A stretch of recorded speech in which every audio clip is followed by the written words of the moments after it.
Good evening, and today is Friday, November the 21st, 2014. We are live here from Ascension Episcopal High School for tonight's second-round playoff game in the Division IV LHSAA playoffs between the Southern Lab Kittens and the Ascension Episcopal Blue Gators. We had some technical difficulties that kept us from connecting. Of course, this is brought to you by the Internet, and when the Internet's not working, we can't broadcast to you, but we have managed to hammer out those difficulties, and we are in the building, and we are bringing you this first-round playoff game live here from Youngstown, Louisiana, just on the outskirts of Lafayette. So here we are in action, and we are going to try to keep you as updated as best we can. We are under 6 minutes remaining in the first quarter. The Southern Lab Kittens drew first blood, scoring on a long touchdown pass, and currently lead 8-0 as you see on your screen. And so that brings us to where we are now. It is first down, 10 yards to go. Ascension Episcopal with the football, moving around the left side, and that will bring up second down. Javon Ferguson on the stop for Southern Lab. Tackle made by Javon Ferguson of the Kittens brings up second down. I'm joined here by Gerard Piper, the Joker. Play brings up a 2nd and 3 for Ascension Episcopal. Yeah, this is Gerard Piper. Once again, 96.9 Louisiana All-American-Sports-Show.com. You guys can tune in today with broadcasting the Southern Lab Kittens against the Ascension Episcopal Gators. And so far, I think that Southern has came out and executed their game plan well. Now here comes the Ascension Episcopal. That was the incomplete pass on second down and about 3. But from what I'm seeing so far, Southern Lab came right out and jumped on these guys, and now it's 8-0, and they're kind of maintaining now as the Episcopal drives down the field. But we're going to see with these guys if their defense can stand up. Approaching 5 minutes to go in the quarter. It is second down and about 4. There's a penalty against the Kittens. That's going to set up a first down for the Blue Gators. Looks like it has hands to the face, and that should be enough yards for a first down as Ascension Episcopal moseys on down the field. Yeah, a big mistake right there by the Kittens. That's his second. That's going to be an automatic first down, and give these guys, I feel like I'm in Mississippi State, hearing all these cowbells out here and everything. But first down, 10 yards to go, ball at the 29-yard line. In the shotgun formation are the Gators. Arsenault, the quarterback. He's rolling out to his right. He's scared. Isn't up on a draw play. Didn't even see it coming. 15, 10, 5, and Linzer's into the end zone for a touchdown, Blue Gators.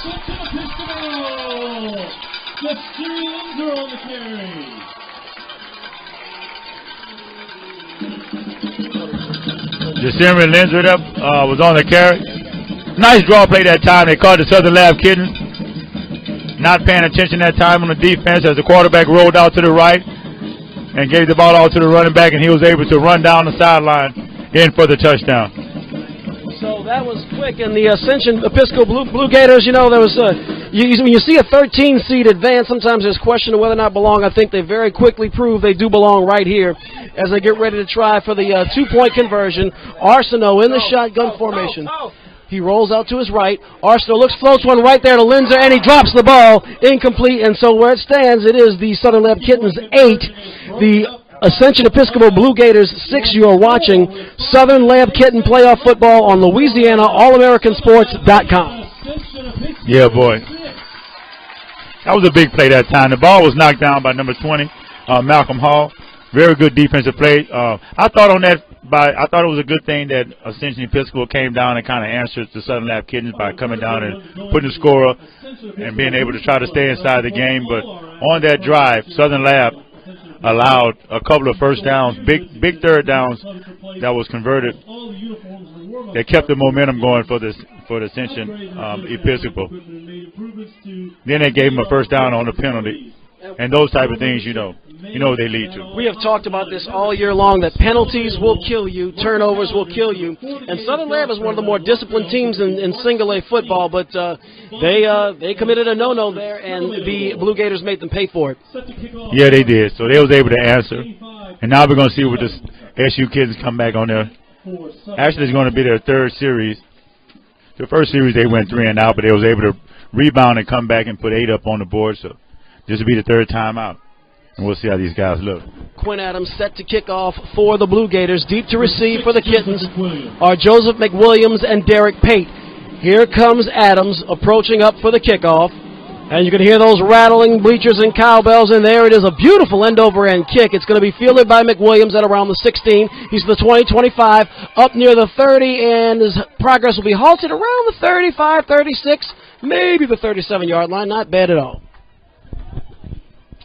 That was a good return right there by McWilliams. Congregation of Gators bring down the field seems to be have a little bit of footing problem.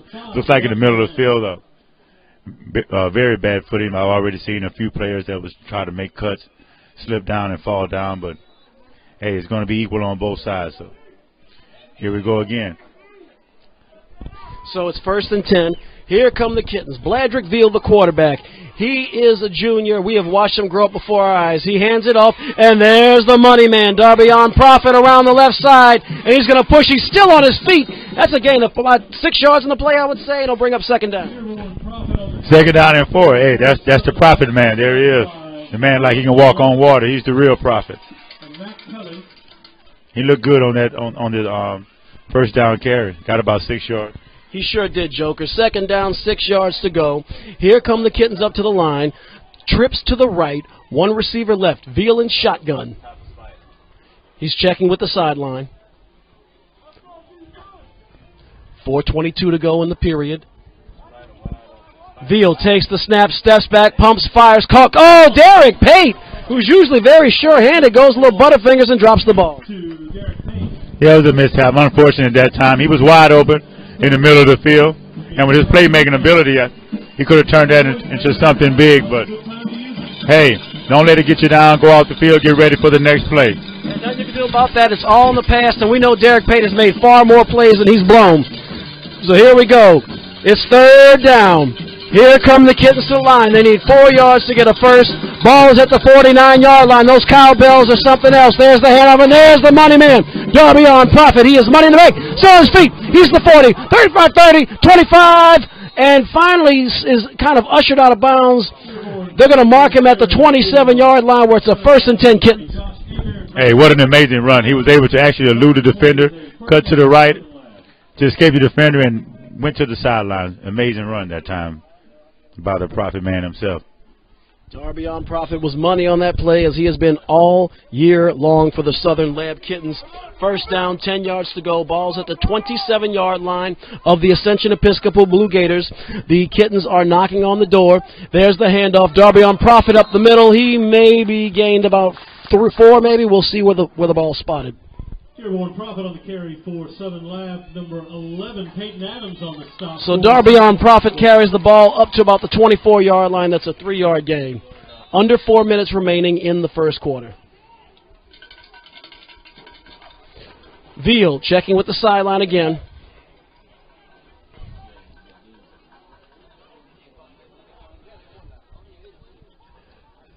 And there's the snap. Very quiet. Veal floats one over to the left side. It's deflected, incomplete. Good breakup there for Ascension Episcopal by number 7, Jake Vascuco. Vascuco, there we go. That was a tough name for you right there.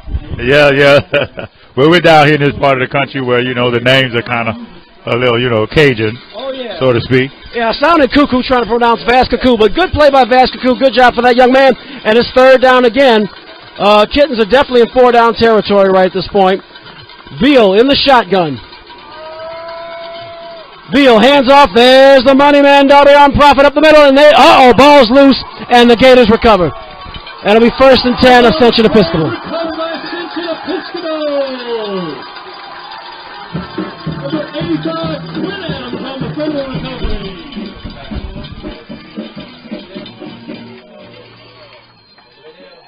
Big turnover right there by Davion Profit. Episcopal Blue Gator, 1st down. Fumbles the ball on the 14-yard line. Ascension Episcopal was able to recover the ball. He looked like he was on his way to the end zone. And it looked like, I think one of the defensive players got a hand on it. Minimally, he had the 1st down. I think his eyes got in front of him. That's a costly turnover for the Kittens. So here we are, 1st down, 10 yards to go. Ascension Episcopal with the football. We're coming up on 3 minutes to go in the period. Arsenault steps, fires into the flat, tips off the oh no, off the fingertips of number 9, Matthew. Well, I can't pronounce that one. Wow, Fabacher. There we go. But he took a shot after the ball skipped off his hands. We'll see what the call is on the field. And it's against the Gators. That's an illegal procedure, so that should have been a dead ball foul. That ball should never go in the air in the first place. Yeah, the field is illegal procedure after the mark off. It will be 1st and 15 for Ascension Episcopal. And I'm actually in the box with one of the Southern Lab coaches, and he's echoing my same sentiments. You know, they let the play run out, and of course the defense is going to waste some of its breath. So you have the defense wasting its breath on that play, and well, that's going to bring up. We're going to repeat the down, but it's going to be 1st and 15.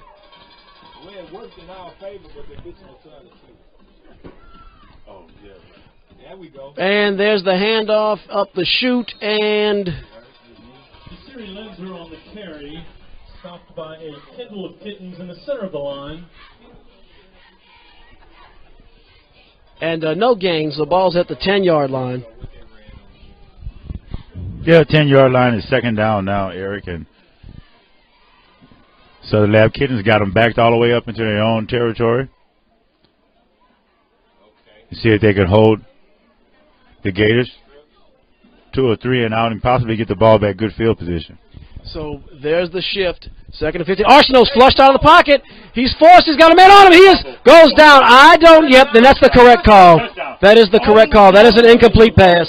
His arm was going forward, and I'll tell you that from my vantage point, that was clearly a forward pass. Piper, I know you disagree. I totally disagree. I saw that he chased him down, and right before he can even when he pulling his arm back, I saw the fumble as clear as day. And they call it sportsmanlike conduct, which is going to give them an automatic 1st down. And looks like we may see a little bit of home cooking here, which will bring the ball all the way out to the 15. 1st down. Southern Lab with another costly turnover right there. Now, Joker, did you see the action that caused the unsportsmanlike conduct penalty? No, sir, I didn't see that. I think when the defensive player picked it up and went into the end zone, I think he may have said something to the referee which provoked the flag. That's the only thing that I saw. Once again, penalties will kill you. That's very costly. You have to know your environment. You're on the road in a hostile environment, crowds fired up. This is the first playoff game ever at this new stadium at Ascension Episcopal here at the Sugar Mill Pond campus. Handoff up the middle, no gain. I don't think you got anything. And we're coming up on 2 minutes to go in the quarter. You know, Eric, sometimes plays like that actually will motivate the defense even more. And I think that can actually be a time to wake up Southern's kids' defense and the whole team, actually, because they had a couple of bad penalties, a couple of costly mistakes that have allowed this team to kind of stick in there. So, hey, maybe this will turn them around. Well, you know, definitely we can have that me against the world, us against the world mentality. Dropping back, Arsenault fires. He floats one up. Man downfield. It is tipped, and it is incomplete, and there's some more dirty laundry on the field. Boy, it is Yellow Flag Friday here at Ascension Episcopal. Zach Ronquillo is broken up. Zach Ronquillo, the intended receiver. Good breakup. I believe it was either McWilliams or it was Lang. That was DeMonte Lang with the breakup. But still, it's a defensive holding call. It's a 10-yard penalty, which will result in the 1st down. And, the home cooking is good. They got the fei dodo, they got the crawfish, mix it up with the corn, the potatoes, some Zatarain, some Tony C's, because the home cooking is off the easy right here, Joker. Yeah, home cooking almost like my mama cooking. I guess it's kind of cold, so we need a little gumbo. But I'm not liking what I'm seeing so far. But hey, it's part of the game. You can't let that affect your team. You have to just keep on playing and stay disciplined and stay focused on what you're trying to do. Jasiri Linzer around the left side. He maybe gained. Actually, it was not a bad gain at all. He gained 4. Nope, gained 3 on the play. So, again, you have to realize your environment. You have to know it's stacked against you. There's usually a little home cooking. There's probably a feast. And, of course, we're close to Thanksgiving. But you just have to be aware of your surroundings and know that you got to be on your P's and Q's. And this team is very disciplined and been very good at that for most of the year. So here we go. It is 2nd down and about 7 yards to go. Arsenault in the shotgun. Arsenault drops back. He's going to float one into the flat. It's a screen pass, and they're going to pick up maybe 2 yards in that place. Caught complete to Brennan Ducote. And that'll set up 3rd and about 5. Yeah, Eric, I see that now that they're actually now trying to go from side to side in the sideline. They've done several rollout screen plays. They've done a couple of sweep plays. And I think they're trying to get to the edges, but it doesn't seem to be working for them now. So this brings up another big 3rd down here. 3rd down, 5 yards to go. Shotgun formation, twins left, one to the right. There's a pitch out to Linzer. Linzer always got a seam, and he is brought down and wrapped up by number 33, the captain, Dorian Welsh, with a great tackle. A lot of bodies colliding there, but that's going to bring up 4th down.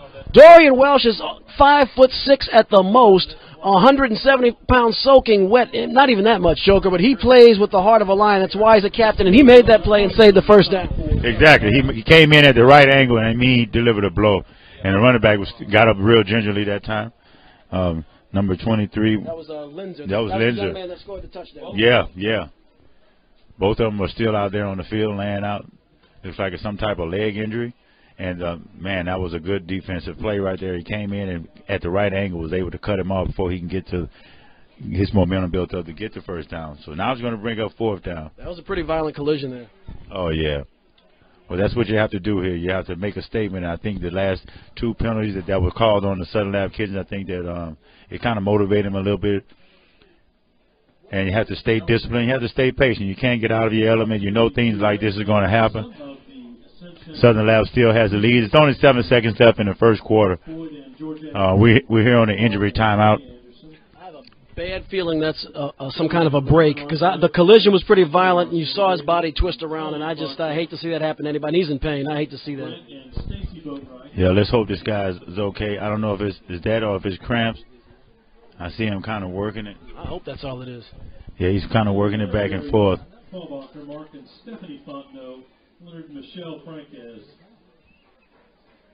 But in the meantime, I actually thought that the momentum is going with the Southern University Lab Kittens. I think that they're executing their plays a lot more better right now on the offensive end and on the defensive end. Of course, Prophet had that one mishap. He had a fumble and inside the red zone. But other than that, I think that they've been able to kind of do what they wanted to do in the run game and in the pass game. Been a couple of drop balls, but other than that, they look pretty good so far. The only mishap that I would give Southern Lab is the penalties and the turnover.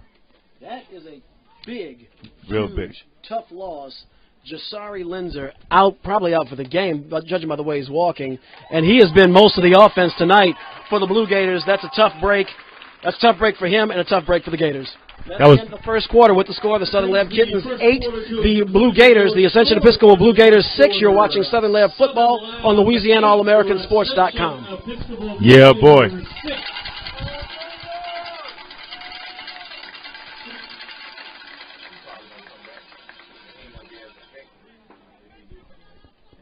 Be sure to check us out on Saturdays at 11 o'clock a.m. on 96.9 WHYR, excuse me. WHYR, 96.9 FM from 11 o'clock to 12 o'clock. We're going to recap this game and talk about all the other sports. We're going to talk about the LSU Tigers. We're going to talk about the college football playoff system and the top 4 teams. We're also going to talk a little bit of basketball and, of course, the New Orleans Saints and the Southern University Jaguars this weekend. So check us out. Here we go, the start of the 2nd quarter. It's actually going to be 4th down. Ascension Episcopal is actually going to punt the ball, and Pate is set to receive. Big stop right there by the Southern Lab Kittens. Now they're going to be able to get the ball back and see what they do with it this time. Good snap. And here comes Pate. He gets the ball. Oh, here he goes. He cuts back. Flag on the field. I think they're going to bring that back.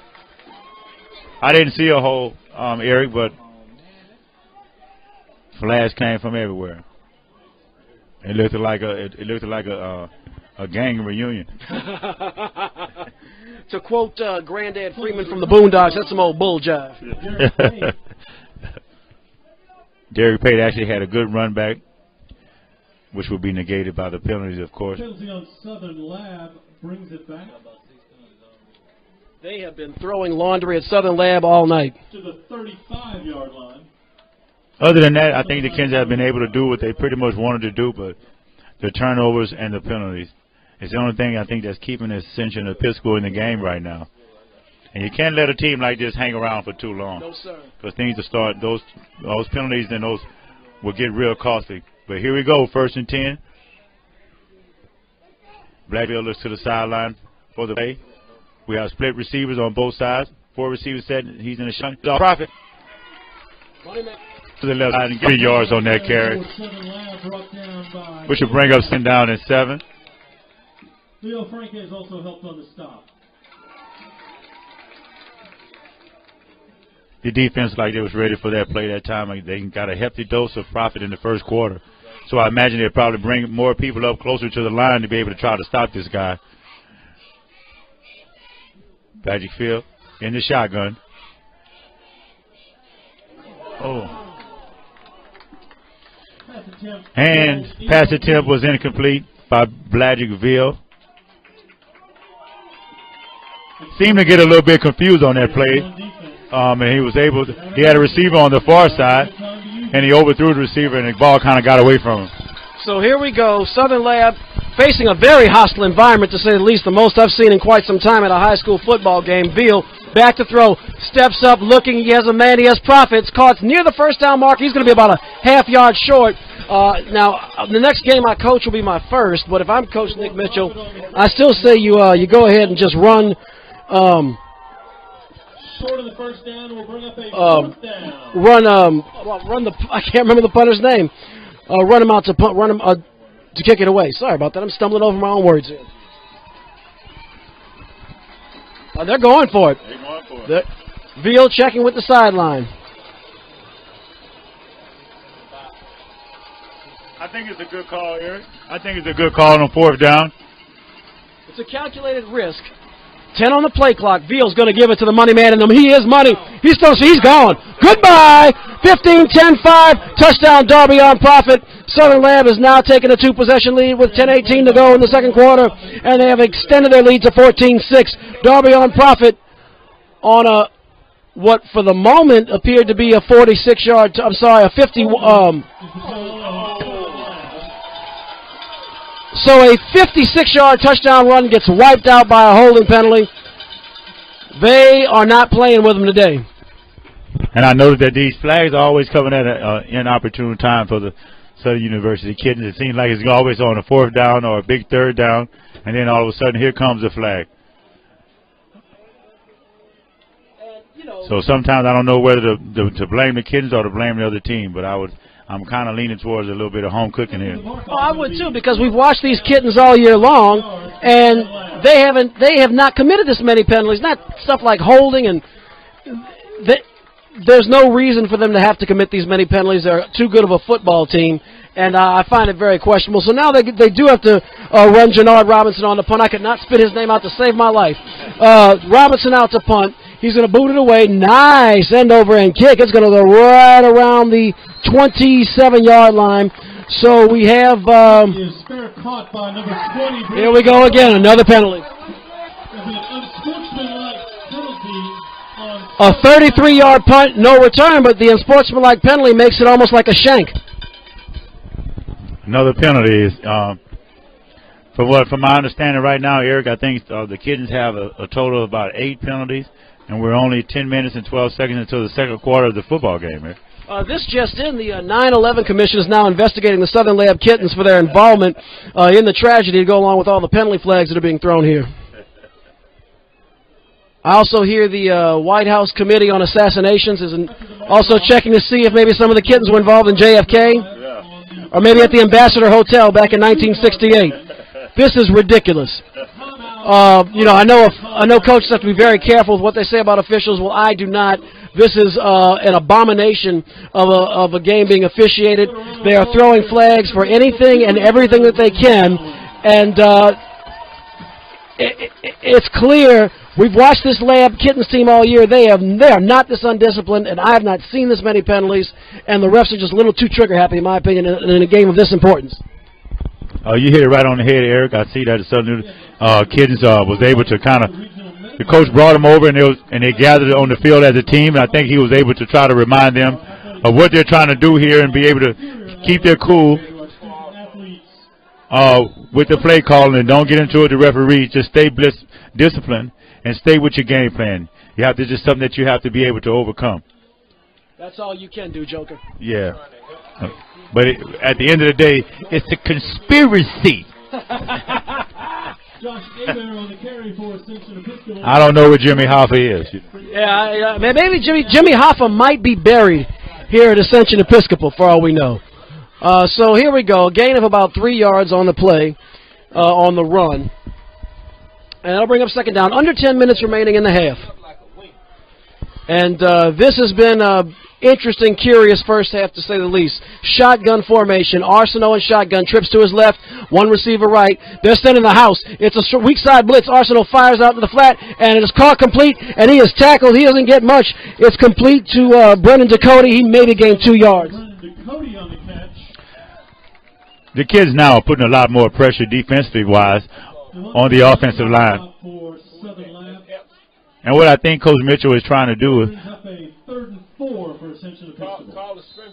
is they saw that on the last series with the best, I think Ascension Episcopal's best player, Linzer, getting hurt.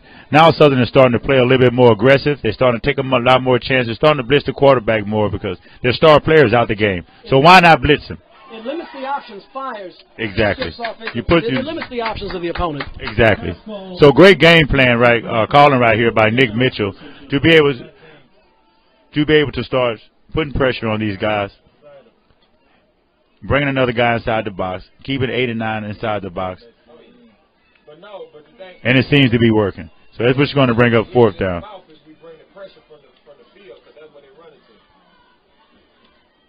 So, fourth down, 4 yards to go.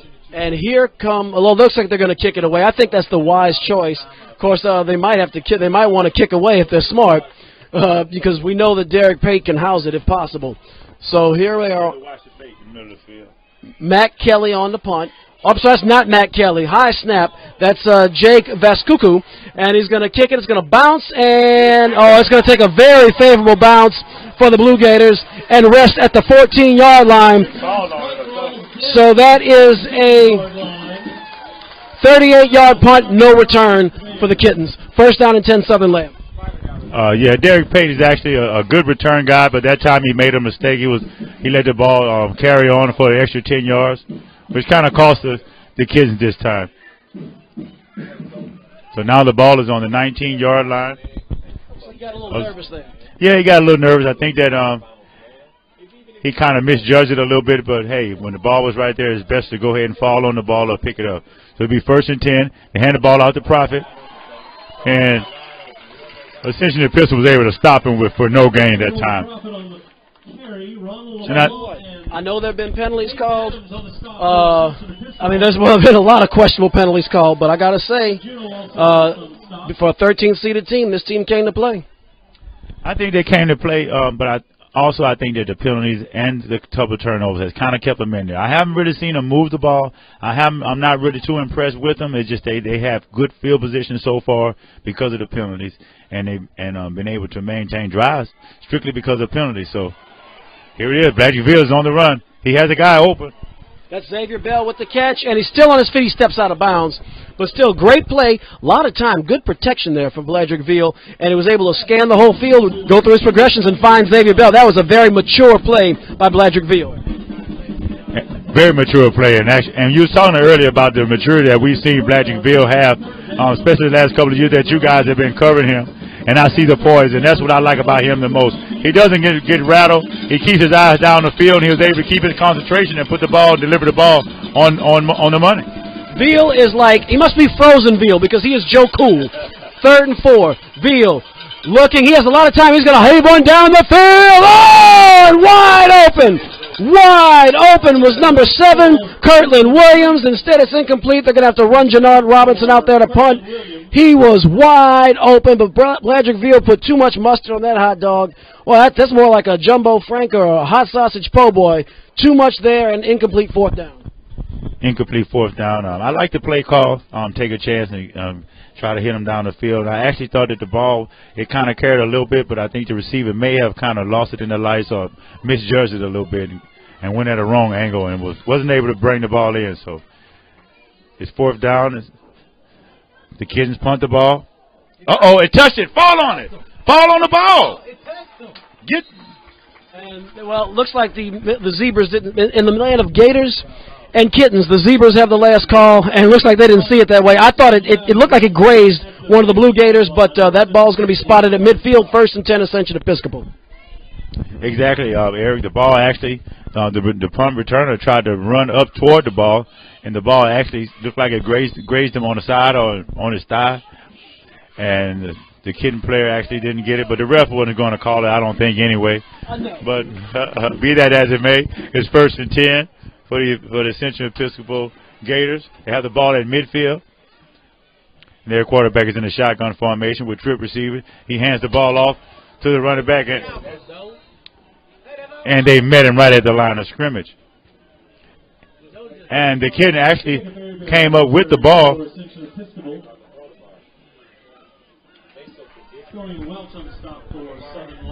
Dorian Welch with another big play is going to bring up 2nd down, 10 yards to go. We might be calling his name a lot tonight. Looked like there was another possible turnover, but with this officiating crew, we know that's not happening. 2nd down, 10 yards to go. Shotgun formation. Arsenault in the shotgun. Trips to his left. They have the tight end in on the right.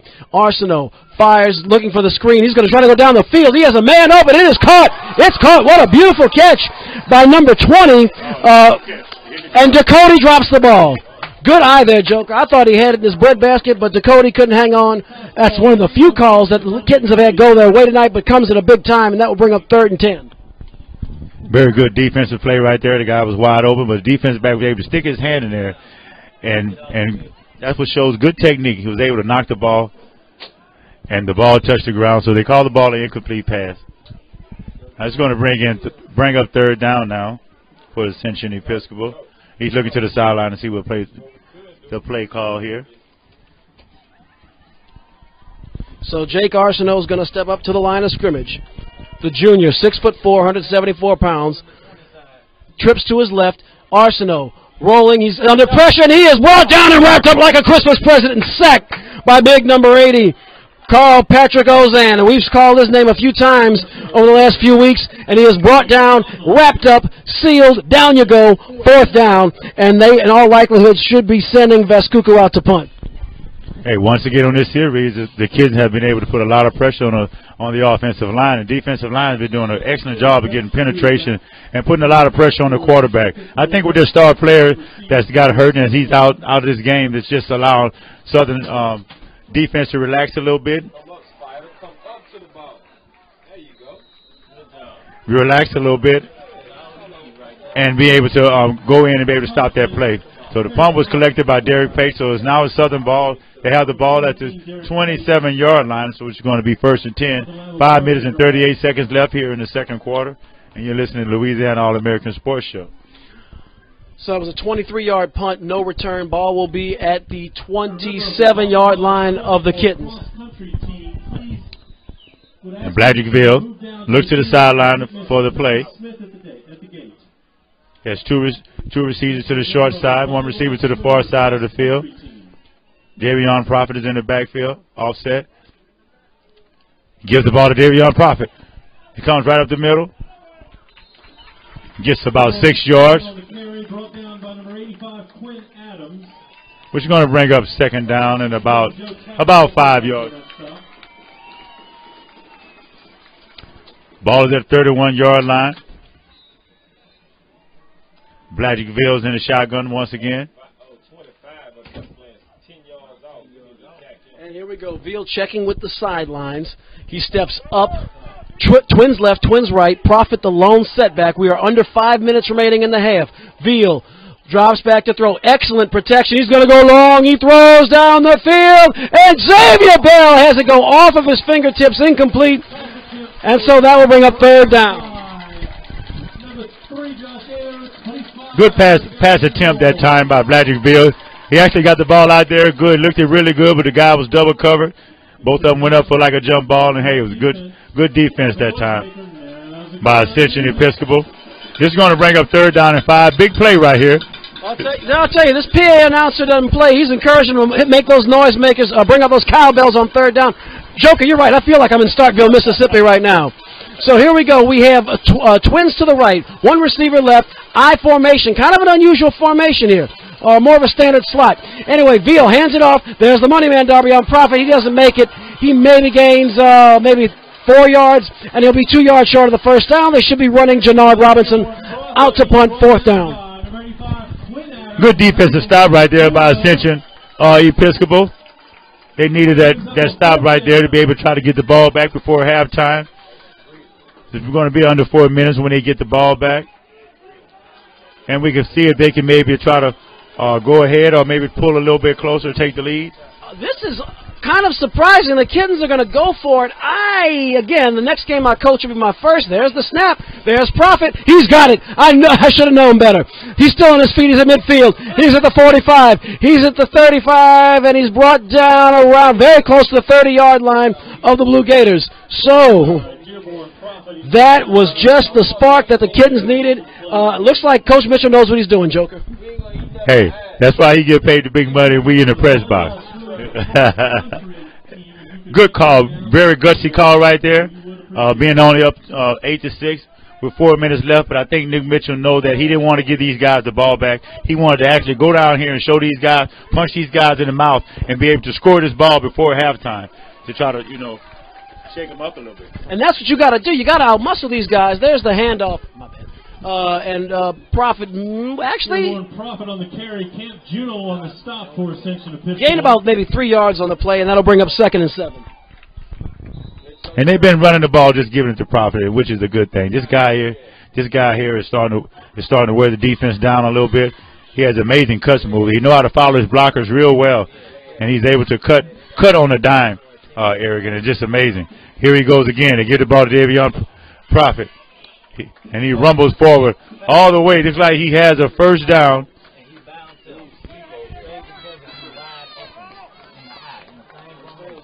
First down. So it's going to be 1st down for the SU Kittens. Again, looks like he has the ball all the way. Looks like maybe the 21-yard line, close to the red zone right now. Dearborn again. I'm going to scream.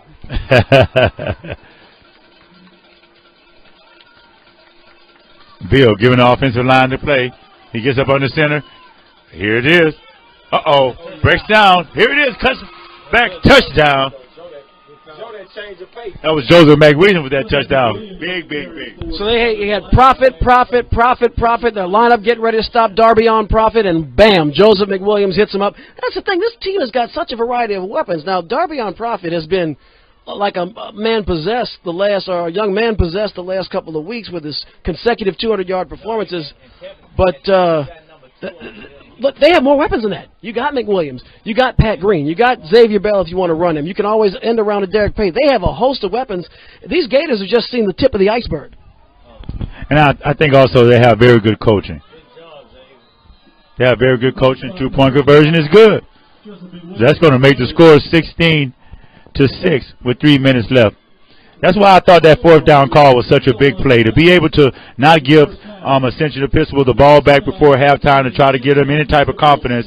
He had confidence in his offensive line, had confidence in Davion Prophet, and knew that he only needed a couple of yards, and he had a better percentage chance of trying to get the 1st down, and which he did. And then he was able to put 8 points up on top of that. So a great call by Nick Mitchell, believing in his team, having a confidence that they can go down. But they've been pretty much having their way this whole first half. They just wasn't able to really put more points on them with the penalties and the turnovers. That juncture of the game, Joker, was critical because you have Ascension Episcopal. They're getting the home crowd fired up. They're getting a little momentum. They're having their way between the penalties and the stops on defense. They have them 4th and 1. If they stop it, they're sitting pretty. Instead, ball's all the way over on their side of the field, and it's just a matter of time before the Kittens march into the end zone. And way to go. Good job by the coaching staff, by the SU Kittens. And we got 3 minutes and 1 second left. They're going to kick the ball back off to Ascension Episcopal, and we're going to see right now is a critical time for these guys. It certainly is, Joker, because they tried to almost they fold and ambush. They're playing some head games with them right now, and you have to because you're on the road. You have the momentum on your side. You got to almost keep them on the ropes while you can. There's the kick. Robinson puts a knuckle-ish end over end kick, but it fielded right around the 20-yard line, and Wakuku with the ball. He's stopped around about the 35-yard line. So. I'm sorry, that wasn't Vescuku, that was Josh Hebert, number 3. But nonetheless, it's 1st and 10, Ascension Episcopal.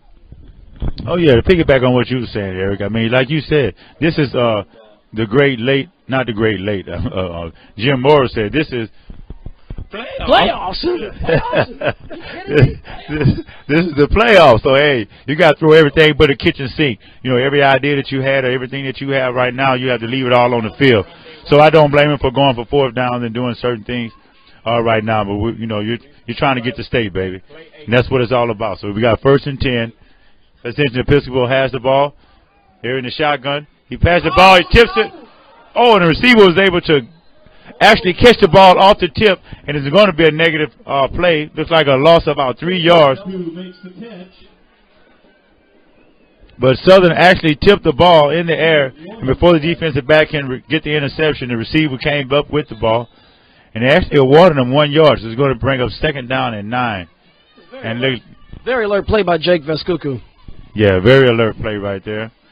Almost was a big play for the Kittens, but it's going to bring up 2nd down and 9. Looks like they're eating up to the line. Looks like it's going to be a blitz right here. Intercepted. And Southern actually was able to come up with the interception on the very next play. On the same type of play of pick. I mean on the tip pass. That was a huge play. Jannard Robinson showing he's a dual threat. Not only can he kick, but he can play defense. And that's a big play to help lift his team. And Southern Lab now has possession of the ball with a chance to put their foot on the throat of these Gators before halftime. Very, very big play right there. They took all the momentum out of Ascension Episcopal. And now the SU Kittens can actually try to put a little bit of distance before them. They can put a little bit of distance between them and Ascension Episcopal. It's going to be 1st and 10 after the turnovers. Kittens have the ball at the 44-yard line. They get the ball back to Prophet. Right straight up the middle. He cuts to the right side, stiffs arm, and gets about. That was a nice run by Darbion Prophet. He could see, you could tell his vision was outstanding on that play. He saw the first hole, he saw where he was stopped, and he saw a little seam to the outside to pick up a few 3 or 4 more incremental yards, and now the Blue Gators have been forced to call timeout with 1:55 to go in the half. The score, the Southern Lab Kittens 16, the Ascension Episcopal Blue Gators 6. You're watching Southern Lab football on LouisianaAllAmericanSports.com. I want to remind everyone that the Gator Shack is adjacent to the concession stand. Has an inventory of Ascension shirts, hats, and other items bearing a distinctive Ascension A that can be purchased tonight. Also want to direct your attention to the 50-yard line, where the hydration station is available on the sidelines for all Ascension Episcopal football players. Your hydration station is called the concession stand, and your patronage of the concession stand helps support Ascension Episcopal athletics. So that's going to bring up 2nd down, 1 yard to go as we come out of the timeout. Ascension Episcopal has 2 timeouts remaining. And this is a critical juncture in the game because if the Kittens can convert here and get it into the end zone before halftime, they will have the Blue Gators in a very compromising position. I formation, standard I. There's the handoff. That is Prophet again up the hole, and that is good for a 1st down, Southern Lab. And I like the way that the Kittens are changing it up. You know, they put him in an I formation. They put him offset in the shotgun formation. They give him a lead blocker for him to be able to get his momentum up. And he has very good vision. When he gets to the 2nd level, he knows how to follow his blockers and be able to cut real good. They give the ball to him again. He goes to the left side. Looks like he picked up. Only picks up a couple that time. And that's going to bring up 2nd down. And about 6 yards. But I like the way this kid is running the ball so far. In the last few weeks, he had a couple of 200-yard games back-to-back, and he's really been rolling. So Blackjack Bills at the line of scrimmage, under center. They're in the I formation. He gives the ball to Prophet once again. Prophet cuts to the right side. Breaks the tackle and gets all the way down closer to the first down. We're going to see where they're going to mark it. And actually got the first down. Good run right there by the Prophet man himself. Kids right back up to the line of scrimmage in a hurry up. Give the ball right again on the right side. Give it to Prophet again. He pushes to the right side. Gets close to the... That puts him inside the 5-yard line, Joker, and looks like right now Darbion Prophet is going to carry this team probably into the end zone. I got it. And he is awfully close. Lab calls a timeout with 1 minute to go. Good timeout right there. This is a very good, very important possession right here. They want to make sure they have all their ducks lined in a row so to be able to get a little bit of cushion right here before halftime. If they're able to convert. Swimming or cross-country team, you could report down to the gate on the field. We would appreciate it. And right now, all of the momentums are here with the Kittens. They seem to have been doing it pretty much wherever they wanted, Eric. They've been throwing the ball, they've been passing the ball, and it's actually just been the Davion Prophet half so far. They have absolutely out-muscled and out-physicaled this Blue Gators team. Pretty much the moment that, this is almost like Goodfellas. You know, when you saw, and I don't want to make too much fun, but when Jasiri Linzer came out of the game, that was it. I mean, the offensive muscle power pretty much stopped for this team, and Southern Lab has had their way physically with this Blue Gators squad. Here we go. Here we go. First down. I'm sorry, strike that. Second down, 6 yards to go. Ball's at the 14-yard line. And Veal steps up, floats one to the end zone. Caught! It's caught! That's a catch by Tevis Abraham. That's a bad call. Because I saw both feet, not just 1 foot, but 2 feet come down. This isn't like the University of Tennessee where the checkers ends the boundary marker. You have a checkered portion of the end zone, and then a solid white line. He had 2 feet in, Joker, not just one. And another poor call by the officials is costing this Kittens team. Hey, it's nothing new. We've seen this type of thing happen before. But at the end of the day, you can't let it get to you. You have to still maintain and stick with your game plan. And here go the cowbells. He's going to bring up third down. Very important play. Get a ball to Joseph McWilliams. He spins around. And the Ascension Episcopal gets him for a big-time loss. All the way back to the original line of scrimmage. And it looked like he was spent kind of awkwardly, so he's still laying down on the field. Okay, he gets up. Limps off the field to the sideline. On its own. We hope that kid is going to be okay. Now he's going to bring up fourth down. And that puts the ball all the way back to the 20-yard line. That's a really precarious situation that the Kittens are in. And then to add insult to injury, literally, they throw a holding flag for a holding. Fortunately, or I don't know if fortunately or not, but the Blue Gators declined the penalty to bring up fourth down. And with 44 seconds to go in this first half, clock is ticking. This will, in all likelihood, this will be Lab's last possession of the half, and that is the Blue Gators have called timeout, and that's their second timeout as they're going to try to scheme and try to anticipate what Coach Mitchell's going to come up with. This officiating is absolutely abominable, Joker. What else can I say? I mean, you pretty much used all the words that could be used. Oh, I got more, but I can't say it over the air. Right. Well, that's okay. Hey, like we say, we can't let that get to us. We have to be able to still try to maintain what we're trying to do. Stay disciplined, stick to the game plan. We see that actually that we can pretty much do whatever we want to do. If we just cut down on the penalties and the turnovers, we'll definitely be fine. So it is fourth down, 11 yards to go. Sorry, yep, 4th and 11, ball's at the 19. They need to get to about the 8-yard line for the first down. Yeah, we're going to see what they're going to cook up here, right here. This is pretty much going to be the last play, one of the other last plays of the game. Beal coming up to the line of scrimmage. He's checking with the sideline. It is loud. Those cowbells are a real royal pain if you're the visiting team. Beal in the shotgun, and another flag is dropped. And they're going to call a false start, illegal procedure against the Kittens. And that's going to mosey them on down another 5 yards, and this drive is melting down quickly. Yeah, This drive had got all the way down inside the 5-yard line, and actually now they're going backwards. So right now I just probably heave the ball into the end zone, and hopefully we can come out with something. Ball at the 24-yard line. Veal checking with the sideline. 16-6. The Kittens are up by 10 points. 36 seconds left to play in the half. The lone setback is Pat Green. Trips to the left, one to the right. Veal looking plenty of time. Only a 3-man rush all the day and half the night to the end zone. And it is in and out of the hands of number 10, Tevis Abraham. And that's a turnover on downs. And with 28 seconds to go in the first half, the Ascension Episcopal Blue Gators will take over on downs. So that is a kind of a deflating. Well, I don't know what to say on that, Joker. Well, I wouldn't call it deflating. No, actually, I think that they're in very, very good position. Essentially, Episcopal actually started playing their music when they started them on 4th down. Like they actually scored. So here we go. We got 28 seconds left. I think they may have just kneeled on the ball. They get the ball back after halftime with the first possession. So we'll see what we're going to do here. They're in the victory formation. Let me take a knee.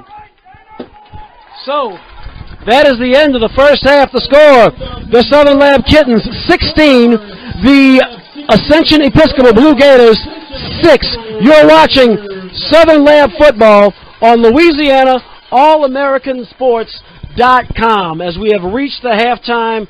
And, you know, I got to tell you, it's been an unusual evening tonight. First of all, I'd like to thank all of you for sticking with us tonight as we know we had some technical difficulties. Whoopsie-daisy, we're having a few more technical difficulties. We had technical difficulties that prevented us from getting you the game on time at the kickoff. We apologize for that. But, hey, it's kind of hard to control the World Wide Web and the Internet. But, hey, we're bringing it to you live in a living color here on Louisiana All-American-Sports.com. Joker, I'll stop talking and listen to your comments on that first half of action. First half of action, I thought, man, it was, I got a mixture of feelings. Number one, actually, with the referees and the home cooking, and I'm trying to stay even keel and stay positive because our Southern Lab kids actually look really good. I mean, they pretty much did whatever they wanted to do on the offense. Had a couple big, had an interception. They had only maybe one mishap for us, the fumble with Davion Prophet, but he has been the key. He's made big plays and put them in the position that they're in. And I thought Nick Mitchell coached an excellent game and has a very good game plan. Ascension Episcopal, their good player, went down early in the game, which was a big hit by one of the defensive players. That was the defensive captain, Dorian Welsh, put a big lick, and it also saved them from getting a first down. And you never want to see children, young people, young men get hurt in games like this, but it was a necessary forceful hit. Otherwise, he might have housed it or taken another 10, 15 yards. Instead, Jasiri Linzer's out for the game. Looked like a lower leg injury. I hope he's all right next week. Actually, tomorrow, just not tonight, because Ascension Episcopal appeared to have a fighting chance. They appeared to have some muscle when Linzer was in the game, and now they're not. They're forced to run screens and throws behind the line of scrimmage. And these Blue Gators, you could just tell they're playing an uphill game. Yeah, they're playing an uphill game, and I think we were saying about the home cooking and the penalties has kept them in the ball game. Yeah. Other than that, I think the score, we would have probably more points for the SU Kittens would have. Other than that, I think that by them, this is being their first playoff game, from my understanding, in this stadium. That's correct. And so I see the jittery. I see them not really having a game plan from what I see. They're trying different type of things, but nothing seems to be working with this Southern University. They had a plan A with Jasiri Linzer, and there was no plan B, and now they're scrambling to find one. So while the Blue Gators, the host Blue Gators, scramble to find a plan B, we'll let you enjoy the halftime show. We'll be back in about 10 minutes here on Louisiana All-American-Sports.com. Yeah, boy. So we are ready for the start of the third quarter as the Southern Lab Kittens prepare to kick off to the Ascension Episcopal Blue Gators. As we get ready for the second half, Baskaku and Abear deep to receive for the Blue Gators, and we are set for football. There's a nice over-end kick by, I believe that was Jannard Robinson. It's going to be fielded, and he finds a seam, and he's still on his feet. Midfield, 45 to about the 44-yard line, and Brandon Ducote I think that's probably the longest play I've seen all day. Just what the doctor ordered, Eric. Ascension Episcopal actually needed that to come out of to get a momentum out of the third quarter.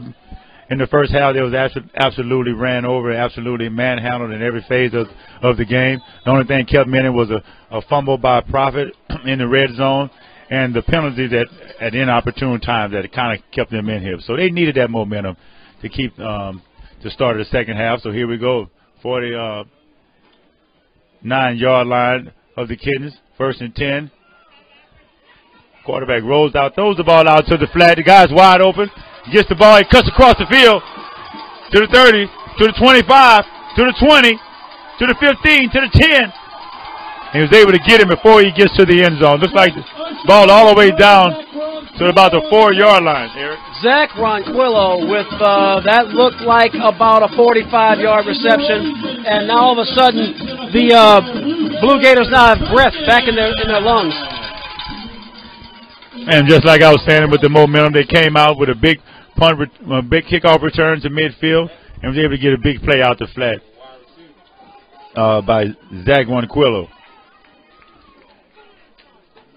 And the guy actually made a couple of good moves, Eric. He got the ball. He saw the defense coming. He was able to use defense over pursuit and was able to cut the ball across the field and gain substantial yards all the way down to down to the 1-yard line. So 1st and goal. Ball looks like maybe it's at the 2-yard line, but they're very, very close. Very close to the end zone. And looks like there's a Southern Lab player. I can't get the license on that truck, but somebody's really got banged up a little bit on the play. Nonetheless, it's 1st and goal for the Blue Gators. And let's see what they're gonna dial up here. Man in motion. It's a max protection. And Arsenault stopped in his tracks. I don't think he gained anything. Don't think he lost anything either. But it will bring up 2nd down and goal from the 2 again. Now things are going to get a little bit tight here, Eric, because they won't be able to. The goal line is actually acting as a barrier for them. If I was Southern the Kittens right now, I would load up the box and put everybody down there. Without their main ball carrier is out the game, and he's actually got the word in that he's actually on crutch. He also plays middle linebacker, so I will put everybody in the box right here, Eric. Yeah, and without Jasari Linzer, you know, they can cheat a little bit. Trips to the left, one to the right, and Arsenault steps, rolls out to his right. He only has one man. They can collapse on him, but instead Arsenault slips through the seam into the end zone. Touchdown Blue Gators, and that cuts the lead down to 16-12 with 10:37 to go in the third quarter. Touchdown for Ascension Episcopal, and just like that, they're right back in the game, Eric, with a big-time touchdown. The quarterback had a lot of patience on that. I thought that he was able to fake the defense out a little bit. He did like a little pump fake, and it made the defense hesitate just for a second, and he was able to slip in and get inside the end zone. Oh, the defense took a big old chomp like it was Thanksgiving dinner, because I don't know if the defenders who were spying Arsenault realized it, but he didn't have but one man who was well covered in the end zone, and instead of collapsing on him, they were trying to respect a pass that was never there. Great play call, great mental game there by the Blue Gators. And we have a penalty, a delay of game. That play clock ran down, so now they might come out to kick the extra point. And I'm wondering why the score hasn't rolled yet. Maybe the scorekeeper had just neglected something. I don't think we missed anything. I don't think we did, but I see. Oh, there we go. Okay, now it's 16-12. So, nope, they're going to still attempt the two-point conversion. Arsenault in shotgun, trips to the left, one receiver to the right. The lone setback, I actually cannot see his number from here. Drops back, fires. I believe that's Ron. Nope, that's not Ronquillo. It was intended for, it is Ronquillo. Anyway, regardless, it's incomplete. The score, the Southern Lab Kittens 16, the Ascension Episcopal Blue Gators 12 with 10:37 to go in the third quarter. You are watching Southern Lab Football, LouisianaAllAmericanSports.com. Yeah, boy. Also, check us out tomorrow morning at WHYR, 96.9 FM, Louisiana All-American Sports Show. We're going to have a good show tomorrow. We're going to recap this game. We're going to also talk about the NFL, the NCAA, the LSU Tigers, the New Orleans Saints, and all of the up-and-coming games that we have. So please join us tomorrow morning. What time can they tune in to 96.9 FM, WHYR, or stream us worldwide at WHYR.org? At 11 o'clock. Saturday mornings. Yeah, boy. So here we go. Ascension Episcopal getting ready to kick the ball off. They was able to score and cut the lead to 4 points. It's now 16-12. 10 minutes and 37 seconds left in the third quarter. The Kittens receiving the ball for the first time this second half. We're going to see if they're going to be able to respond. Left-footed kicker, and he kicks it out of bounds, and that's going to draw a penalty. So the Kittens should get good field position. Kicking the ball out of bounds. Terrible kick. I'm not sure what he was trying to do there. I mean, I didn't see him kick the ball the first time. He's actually a left-footed kicker, and he kicked it out of bounds to the right side. He hooked it like he was going fishing. Yeah. They'll re-kick. He was hooking like my ex-wife. Well, I hope Mrs. Piper didn't hear that. She might be chasing us down tonight. As long as she's not like Tiger Woods' wife. So here's the kickoff again. Is Derek Pate and Joseph McWilliams are deep to receive. And they'll kick it off again. That's a new kicker in there. That's actually number 85, Quinn Adams. I hadn't seen him in there previously. Not sure what happened to the other kicker. Adams set to kick it off. They are penalized, so they'll be kicking off from the 35. And that's an end-over-end kick. I don't know why he did it the first time. McWilliams fields it at the 22. Oh, he flips it to Pate. Pate has the ball, trying to find open field, looking to slip a seam. He's near the sideline. He's to the 40, still on his feet. Oh, and he gets decked at about the 40. Still a very good return. That's an 18-yard net for the Kittens, and there's another flag on the play. Joker, this is unbelievable. Late flag that came in after, to me, actually, when the play was over with, but I'm going to wait and see what it's for. To me, it should be on Ascension Episcopal. Well, we know what's coming. Well, we're going to find out right here as the referee looks at each other. Look like you picked the flag up. We're going to find out right here. And so the PA announcer said that Pate was brought down by a congregation of Gators. That sounds like a congregation of bull, from what I'm seeing here, Joker. Wow, wow. Well, nevertheless, it's going to be first down. I think they must have picked the flag up. The ball's on the 41-yard line. Vleo is in the shotgun. And he has the ball off the Prophet. And here he goes to the right side. Picks up good yardage, about a 4-yard gain. Takes the ball to the 45-yard line. This is going to bring up second down and 6. Good run right there on first down. Coming out of halftime, you want to start establishing your run game once again, which the Kittens done in the first half. And here we go, second and 5. Trip receivers on the near side. And Bladgerville surveys the field, runs out to the right side, avoids a tackle, and runs out of bounds at the line of scrimmage for a gain of no yards, actually. And now it's going to bring up third down and 6. He didn't have anywhere to go with the ball that time, so he was actually just ran out of bounds to avoid the sack or to avoid a loss of yardage. Third long, third down. 6 yards to go. Bladgerville in shotgun, trips to his left, and here come those cowbells again, Joker. They really know how to get in their opponent's ears and their head. Shotgun formation, Darby on Prophet, the lone setback. 10 seconds on the play clock. Beal taking his time. Drops back. There's the draw to Prophet. He's got the first down and then some. Still on his feet running really hard. And finally coming down, the officials will spot the ball at the 42-yard line of the Blue Gators, so they are now in enemy territory. Great play. It was a counter play, actually, where the quarterback kind of rose to the right, and Davion Prophet came to the left, and he gave him to him in full stride, and he was able to pick up the first down. Great play call right there by Coach Mitchell. So here we go. Trip receivers on the far side, one receiver on the near side. Vleo gets the ball, gives it up to Prophet again. Defense was there to stop him right here. He actually still fell forward for about 3 yards. He's going to bring up second down and 7, or second down and 8 yards. The ball's on the 40-yard line of the Blue Gators.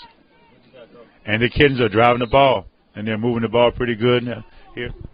Second down, 8 yards to go. Ball's at the 41-yard line. Kittens trying to knock on the door and retake a 2-possession lead. We're under 9 minutes to go in the third quarter. Veal calling the signals, taking his time. 10 seconds on the play clock. Twins left, Twins right. Veal drops back to throw. A 4-man rush, floats it over into the right side. Oh, that's a very good catch. Still on his feet. Xavier Bell, as he did not go to the ground, and he is finally brought down.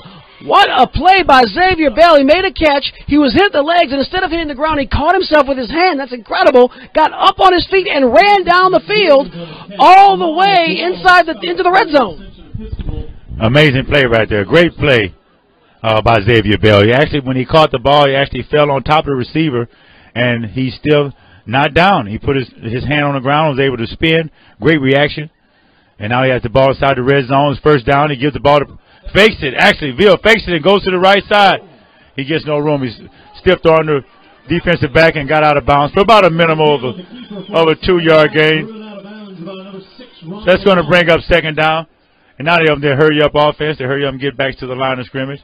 Veal looks to the sideline to get the play. He has trip receivers on the near side, one receiver on the far side. Darvion Prophet is on the offset, and he hands it to Darvion Prophet right up the middle for a gain of about another 3 yards. That's going to bring up third down. Ball looks to be on about. Prophet on the carry. Camp Judo and Peyton Adams on the stop for Ascension Episcopal. Ball seems to be back on the 9-yard line. Gators are on defense. So the ball is they're knocking on the door here. Yeah, I think it's probably on the 13. It's hard to see from here. I think they're just outside of the 10 joker. I could be wrong, though. I've been wrong before. Anyway, Veal drops back. He's floating. Plenty of time. Out to his right. He's going to take off. He's inside the 10. He's near the 5, but short of the first down marker. It's going to bring up fourth and short. Good scramble right there by Bladrick Veal. Was able to get substantial yards, and they're going to bring all the way close to the sticks. I think he's going to come up about a yard shy. But Coach Nick Mitchell has went for it on fourth down. And when you got a guy like Prophet back there, then why not? Being able to answer the Ascension Episcopal coming down and scoring, so it's going to be fourth down here. Eric, big call. Here comes Veal. Veal hands it off right up the shoot. The money man, touchdown! Darvion Prophet parts the blue sea. And just like that, the Southern Lab Kittens have extended their lead 22-12. It is now a 2-possession game again.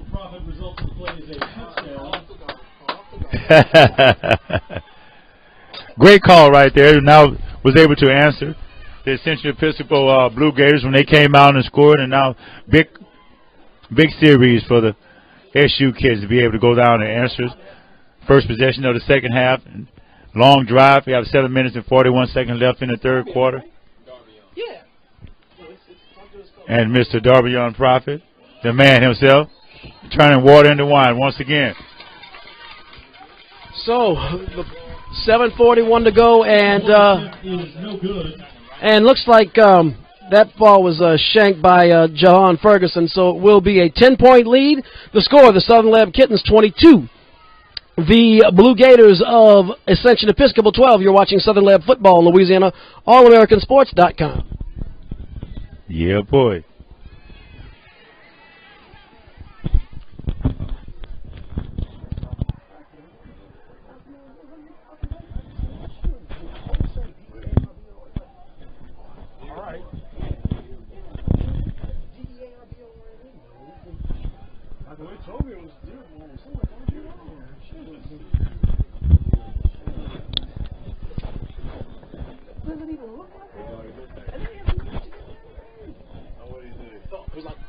All right, well. Okay, so. Episcopal and free Josh Abear, 7 back to number 20, Brandon Cody. On the internet. It'll be a radio in the morning. Jared Robinson will kick off for Southern Lab. It'll be on radio in the morning.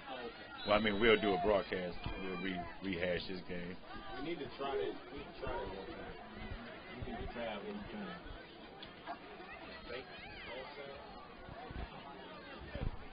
And the Kittens are set to kick off here.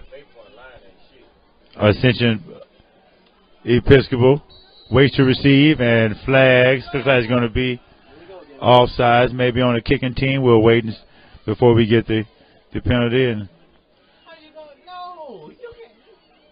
Signal on the field is illegal procedure by. we got a legal procedure. Come up 5 yards, and the kickoff will be from the 35-yard line. And that moves the ball back to the 35-yard line. That gives Ascension Episcopal a little bit more room to work with here. I think Southern did an absolutely fantastic job of being able to maintain their composure after Ascension Episcopal went down and scored on coming out of halftime. They had the big momentum with the big run play, and they came down and cut the lead down to 10, but Southern was able to push the lead back out there. Joker, you hit the nail on the head. I think it was critical that the Kittens came back and answered, especially on the road. They've been controlling the game, and they had to respond to keep that advantage. There's a good kickoff by Robertson, end over end, fielded at about the 25, still on his feet, 30, 35, and Xavier Bell may have missed a tackle as he slips up to about the 34-yard line, 1st and 10, Ascension Episcopal. Great coverage right there. Sometimes you can see the over pursue, and they can come back to bite you, but Southern was able to corral the runner and get him down. Good special teams coverage right there. Ascension Episcopal is going to have the ball 1st and 10 on 35-yard line, and we're going to see if they can be able to bounce back and answer what the Kittens have done. They're missing their best player, which is their running back, Linzer, has been out for the game with an ankle injury. From what I'm hearing, he's on the crutches right now, but, hey, they're going to have to try to fight without him. That is really an unfortunate break for young Mr. Linzer. I just hate seeing that, even though it's yeah, I know, right? It's part of the game. And meanwhile, we see a big chunk of Southern Lab jersey go in the opposite direction, but there are no flags on the play. The home cooking is awesome. I know Thanksgiving is next week. They got the macaroni with the yams, the turkey, the fried ham, maybe some turducken or something like that, because this spread is huge with this home cooking that Ascension Episcopal is getting here. Yeah, they're getting a lot of home cooking, and I got to say that, hey, they gave us some home cooking. They gave us some. They sure did. Hey, yeah, big props. Look, former state legislator Chris John, who's kind of helped host the party. Hey, big props. They have treated us very well. Very comfortable surroundings. They had hamburgers, jambalaya. I mean, look, as a broadcaster, I've been in many more shoddy, squalor-like conditions. So I do appreciate the hospitality from the staff and from Mr. John, just not from these officials here. And meanwhile, there's another flag that has to be in the area of holding.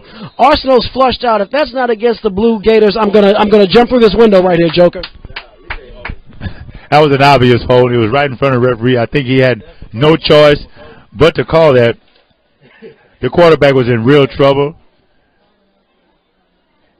being pursued by the defense of the Kittens, and so he finally threw the flag. He had to call that holding penalty, and there it is. They're going to back him up another 10 yards. I just heard the Ascension Episcopal fan in the stand say, "Is that against them? Are you kidding, lady? Really? Really? No." Damn, it's against y'all. Big old mouthful of jersey. The Gators chomping on a big old mouthful of jersey there. You can see his number about to come off. Oh, boy. But here we go. That backs him up a little, 10 more yards. And actually, it's going to be 2nd and a mile. Okay, good. Another false start. Now the Ascension Episcopal seems to be shooting themselves in the foot. They're going backwards. He's actually going to set them back another 5 yards. And so that is going to make it. That's going to make it 2nd and 30 yards to go. Procedure on Ascension Episcopal. No, because they got somebody coming to the. So it's going to be 2nd down and 30. Well, you know, Ascension Episcopal can't afford to lose any more yards because our interface only goes to 40 yards. So they don't have much room to go. Oh, Arsenal launches a bomb down the field, and Jannard Robinson again. Jannard Robinson with the pick. Oh, he was Johnny on the spot, or I should say Jannard on the spot. The Kittens have picked it off. They have regained possession with 7 minutes to go, or just over 7 minutes to go here in the third quarter. And now the Kittens have a chance to pull out those claws and go for the jugular of these Gators. Great big momentum play right there. Great catch right there. That's his 2nd pick of the night. He was able to go out there and he was able to judge. He was actually able to judge that ball in the air, and that was a great pick. He almost seemed like he was the receiver on that ball. He did. He really had good vision on that ball as it was in the air. And he caught it at his highest point. So that gives the Kittens the ball back again at the 44-yard line of the Kittens. And they're in the shotgun formation. Veal in the shotgun. He has Prophet on the offset. Hands the ball. Oh, fumble! And looks like Ascension Episcopal gets on top of the fumble. Another turnover by the SU Kittens. Shot themselves in the foot again. And what a lucky break this time for Ascension Episcopal. Looks like they had a mix-up exchange between Prophet and Veal. And the ball came out. No, actually, the Kittens recovered that fumble. I thought Veal fell on top of it. So Veal, Johnny on the spot, Bladrick on the spot. Second down and long, but still beats the heck out of the Gators having the football 1st and 10. Second and long, Veal calling the signals. It's about 15, I'm going to guess. Veal fires a bullet, caught complete. And there's, I believe is that Abraham? That is Tevis Abraham. And he is now close to the first down marker. Good catch right there, Veal and Abraham together. Those guys look like they had been working out together. Veal saw him across the middle and put it right on the money and gave him a little bit of area to be able to have a little run after the catch, which was a good thing. That was excellent vision and a good decision by Veal. Third down, 3 yards to go. Those cowbells are in their ears. Veal gives it off to the money man, Darbrion Prophet. He has a first down, then some, still on his feet, and he's going to be dropped around the 40-yard line. Another first down for the Kittens. Shoestring tackle right there by Ascension Episcopal. Else Darbrion Prophet would have been in the end zone by now. It was a good tackle by the defense. Shoestring tackle was able to stop Darbrion Prophet. And it is a first down, though, so they have the ball all the way at the 38-yard line. He hands the ball to Darbrion Prophet again. Breaks one tackle. Breaks another tackle. Moves the ball all the way up to the 32-yard line, which is going to get about an 8-yard gain, which is going to bring up second down and 2. And Darbrion Prophet has to be close to, I know he's over 100 yards. He may be close to 200 once again, the way that he's been running the ball. Veal with the ball. Shotgun formation checking with the sideline yet again.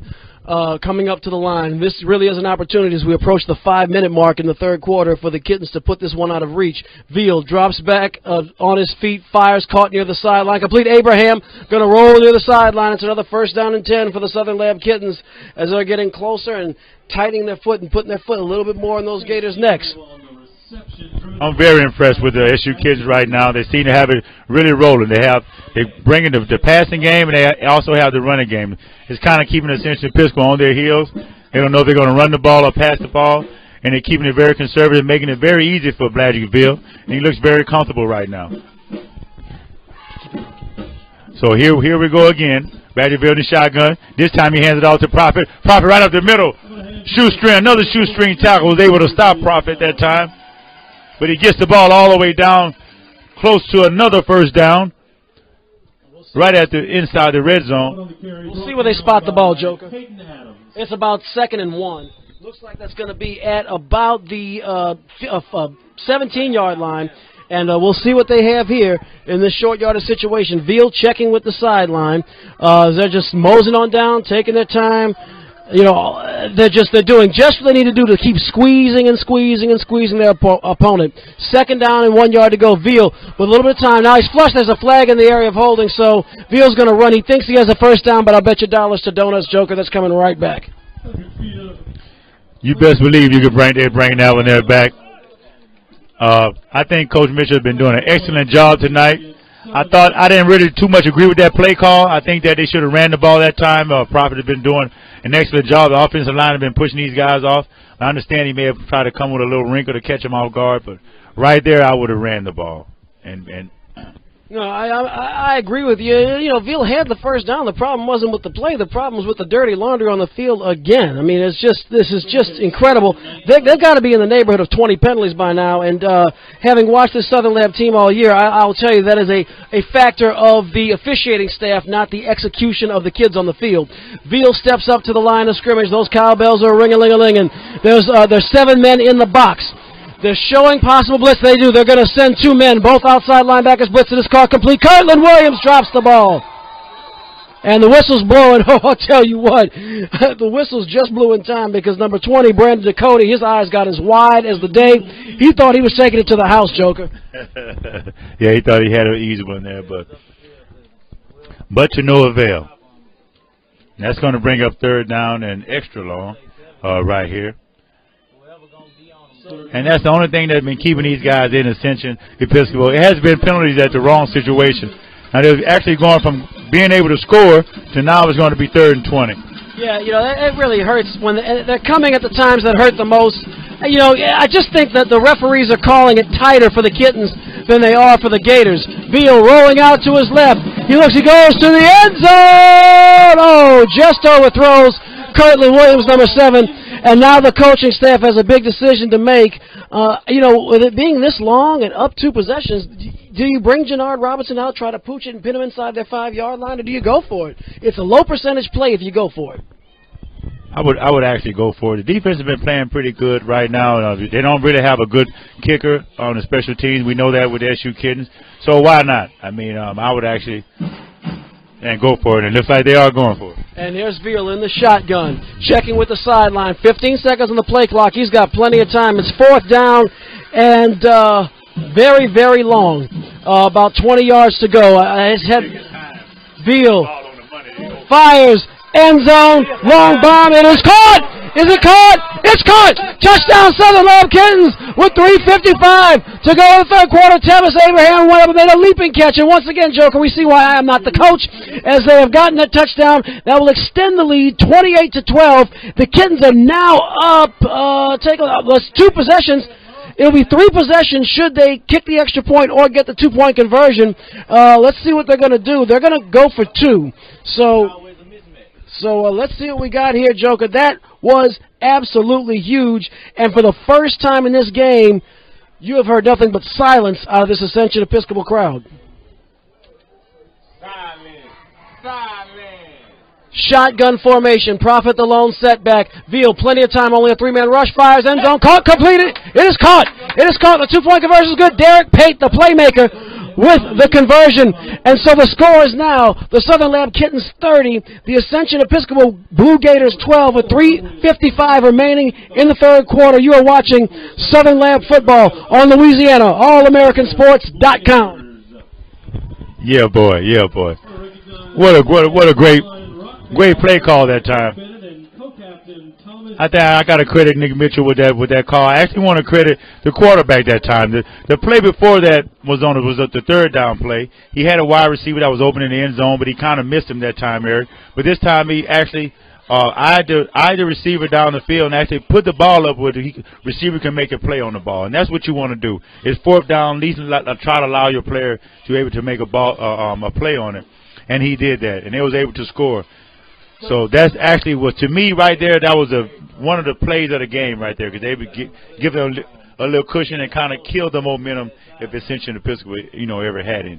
The touch that Bladrick Veal had on that pass was absolutely perfect. Johnny on the spot. He had that ball land right in the both palms of Tevis Abraham's hands. Robinson with a knuckleball, kind of end-over-end dish, fielded around the 25, to the 20, to the 25, up to the 30. It's about a 12-yard return. Ascension Episcopal's got a whole lot of work to do, trailing by 18 points, 30-12. Yeah, Eric, they must definitely have an uphill battle right now, especially the momentum killer that the Kittens have just with that 4th down play into the end zone. I mean, that's pretty much where the kill their momentum. Their best player is out. So right now, I think the Kittens are just going to, pretty much like shooting fish in a barrel. We just line up our players up there and be able to play aggressive and stop these guys. 1st down, 10 yards to go. Arsenault in the shotgun. It's a tight trips to the right. Arsenault's going to pitch it out around the left side. He slips a tackle. What could have been a huge loss just turns out to be an annoying loss. Josh Abear around the right side. And that's a loss. We'll see where the officials spot the ball. That's actually a substantial loss. That's about 5 yards. That's about a 5-yard loss, but he actually broke that guy's ankles. I thought that was Iverson against Jordan back in the days. I don't know who that is, but I know they're going to talk about him when he get back home. He's going to hear that one. Josh Hebert with the ankle breaker there.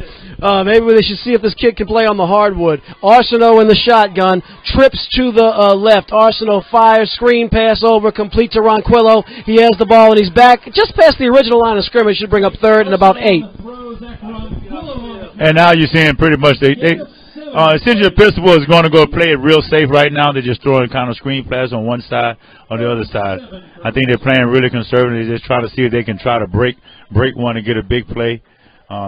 They're kind of desperate right now, which I don't blame them. They're doing everything that they can because the Kittens are pretty much mouth are just water, and they're just being able to just load up in the box and being able to stop. And that clock is starting to tick, tick, tick, tick, tick, tick, tick, tick, tick, tick. We're under 2.5 minutes to go here in the third quarter. Arsenault roll out. He's under a lot of pressure, floats up a duck, whack, incomplete. And so that will bring up fourth down. And I don't think they have much of a choice but to run Jake Vascucu out there to punt the ball. If they go for it this deep in their own territory at the 33, it is a true sign of desperation, and actually, Jake Arsenault is still in the game. So, fourth down and 7,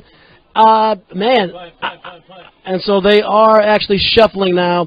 I think that would have been a very desperate move had they punted. So here comes Jake Vascucu out to punt. Deep to receive for the Kittens is number 17, Derek Pate. Make sure Spider field the ball.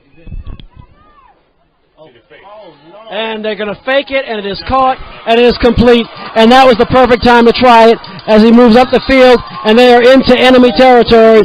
At his first time, Vascucu completes it to Ronald LeBlanc. Nobody for the Southern Lab Kittens saw it coming. I didn't see it coming. And if they ever needed a big play, it was right now, Joker. Good play call right there. I was kind of thinking about the fake. I didn't know if they would have actually had it. Actually went for it, but they actually Ascension Episcopal pulled it off very nice. The ball was on the money, and they executed it to perfection. And it brings up a first down for them. Real big play. They needed that right there. A lot of momentum for them. It gets the ball all the way down to the 34-yard line. They had the ball first and 10. They pitched the ball out.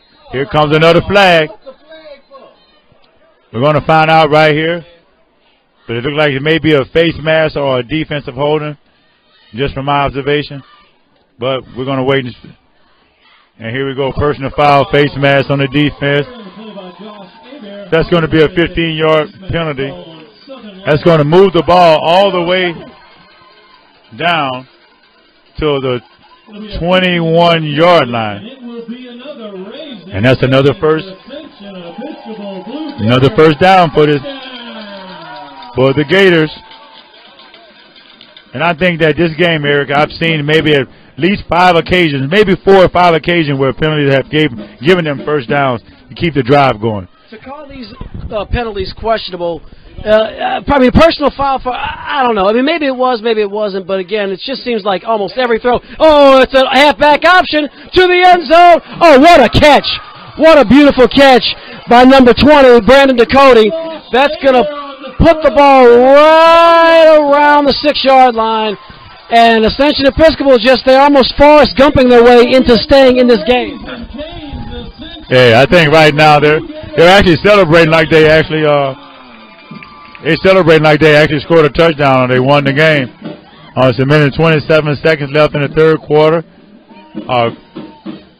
The halfback actually just threw the ball up for grabs, and the receivers actually made a great catch on it. He was able to catch the ball at his highest point and out-muscled and wrestled the ball out of the defender's hand. Joker, who called that timeout? I think that was Ascension Episcopal, I would want to say. Was it? It was not.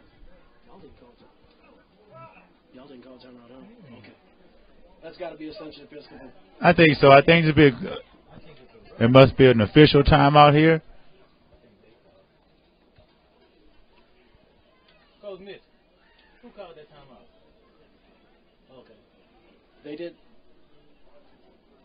So it's the first timeout charge to Ascension Episcopal is they want to, they absolutely, and that might be the right choice because they have got to get into the end zone. They cannot afford to not score if they turn the ball over here or don't come away with at least 3 points. I'm not going to start saying the fat lady's coming, but she knows the little buzzer's going off in her dressing room. Right. We'll start warming her up. We'll start getting pressures ready. I'll leave that one to you. You can pull them out faster than I can, man. Well, here we go. I thought that was a good timeout, though. I think that they needed to make sure this is about one of their last gaps to be able to try to get back in this game. First and goal, ball at the 6-yard line. Jake Arsenault in shotgun. Man is in motion. They're going to roll out. He's going to float it. That's not a good pass. Although it wasn't the worst pass. He didn't have anything. He might have gotten sacked, and instead he just kind of threw it at the feet of Camp Juno, which at least, they keep the ball, stops the clock, and they'll just live to fight another down. Yeah, so they're going to do everything they can right now to score. This is actually going to be a test of wills right here. I think that Southern has the momentum with them. Even though they got hit with the fake punt, their defense is holding strong. And I think it's not going to be easy for Ascension Episcopal to get this ball into the end zone. And why? I don't understand why it took so long to spot the ball. It looked like they just bought a lot of time. Play clock is now running. That was really curious. Arsenault fires, end zone, collision, incomplete. If they throw a flag, I'll go out there and smack somebody myself. Okay, there's no flag because that was good, clean coverage. Both guys were going for the ball. Ronald LeBlanc was bumped on the play. Good coverage. I didn't see who defended it. And that's going to bring up 3rd down and goal to go. Joker, did you notice, and maybe it was just me, that on the 2nd down play, that they were kind of huddled for a while, and it seemed to be a century before that ball was placed and spotted before the 25-second clock started running. Yeah, I noticed that too, Eric. And hey, what can I say? Oh, boy. All right, Twins, anyway, trips to the left, tight to the right.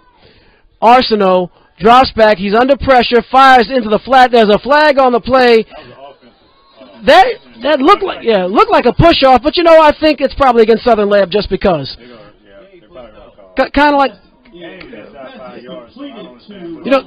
kind of like when you go to buy something for, something nice for your wife or your girlfriend just because. They're going to throw that flag on Southern Lab just because. Why not? This just in. No, it's not an automatic first down. I hear some of the fans saying that in high school football there are only 2 calls that can generate an automatic first down, and that is a personal foul or an unsportsmanlike conduct. Everything else is based on yards. It's 3rd down and goal to go. Holding on Southern Lab. So they call it defensive holding. That's going to be half the distance to the goal now. Now they have to defend 3 yards instead of 6. So Southern Lab's really getting the shaft here, if you will, on some of these calls. I just think that the refs have been very heavy-handed with the dirty laundry. Shotgun formation, trips to the right. Arsenault, hands off. Hebert wrapped up like a Christmas present and brought down. That's a big loss. He's wrapped up all the way back to the 8-yard line. That's a loss of 5. Brings up 4th and long instead of 4th and 3. That Kittens was actually waiting on that play. They telegraphed that play and called this. So the defense was waiting on that play. This brings up 4th down, which is a very big play. Southern has kind of seen what these guys are going to do and know where they're going. The defense is hyped, and they're ready. They're getting crunk. And I just hope that, that Mr. Ferguson, that Javon Ferguson doesn't get too excited, because they might draw a penalty for that. They might say he's making the earth shake. Final play of the 3rd quarter, in all probability. Man in motion is Ronquillo. There's the hand. Nope, it's a play action to Hebert. Fires Arsenault complete to Jake Ronquillo. And that's a... Wait a minute. Zach Ronquillo is... That's it. He didn't score. Stop. He went out of bounds. He went out of bounds. It's no good. And Southern Lab takes over 1st and 10 at their own 2-yard line. That is the end of the 3rd quarter with the score. The Southern Lab Kittens 30, as we'll correct that on your screen at home. The Southern Lab Kittens 30, the Ascension Episcopal Blue Gators 12. You are watching Southern Lab football on LouisianaAllAmericanSports.com. Yeah, boy. At the end of 3 quarters, Southern Lab 30, Ascension Episcopal 12.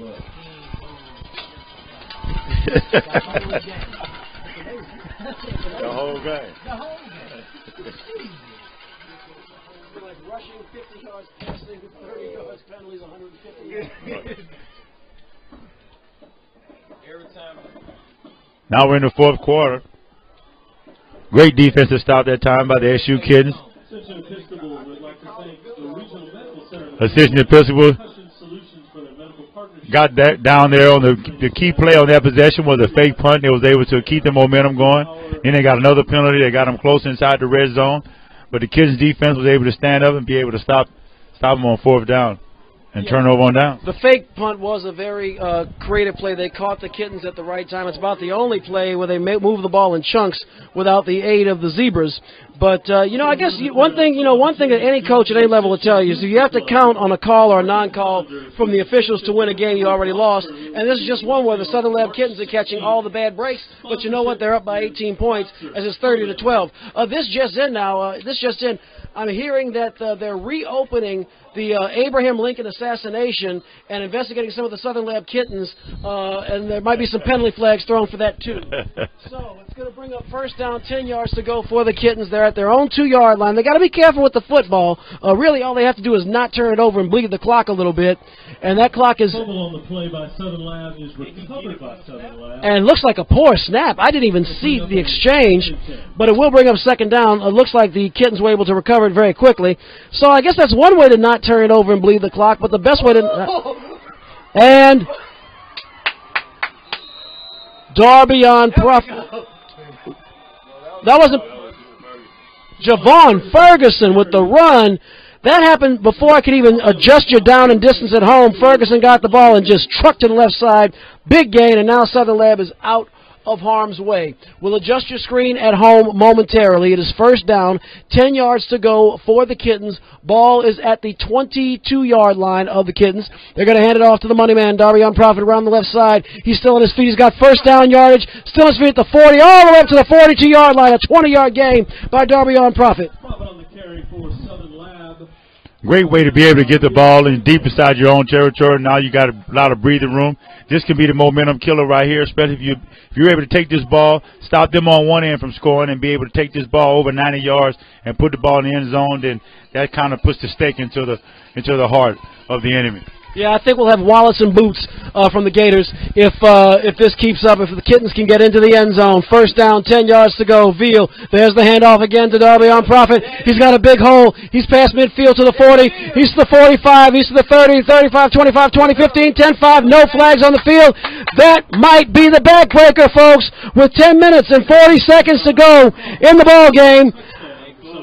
I'm going to call it time of death. 10 minutes and 40 seconds remaining in the fourth quarter. The Southern Lab Kittens, for the second year in a row, are heading to the state semifinals to play the winner of Madison Prep or Vermilion Catholic next week. This one is over. Southern Lab 36, Ascension Episcopal 12. Uh-oh, wait a minute. Do I hear the lady coming up? Boom, ba, ba, boom, ba, ba, boom. Oh, there's Precious coming down the steps right now. Oh, yeah, here and comes Oprah and Roseanne and all the big ladies. One of them are lining up to sing, and they just muscle the ball with the fullback, number 40. That was Rashard Sepp. I haven't seen him carry the ball all year. Well, he does this time as the Rashard Sepp helps put the icing on the cake for the Kittens to score. The Southern Lab Kittens 38. The Ascension Episcopal Blue Gators 12. You're watching Southern Lab football in Louisiana, allamericansports.com. Yeah, boy.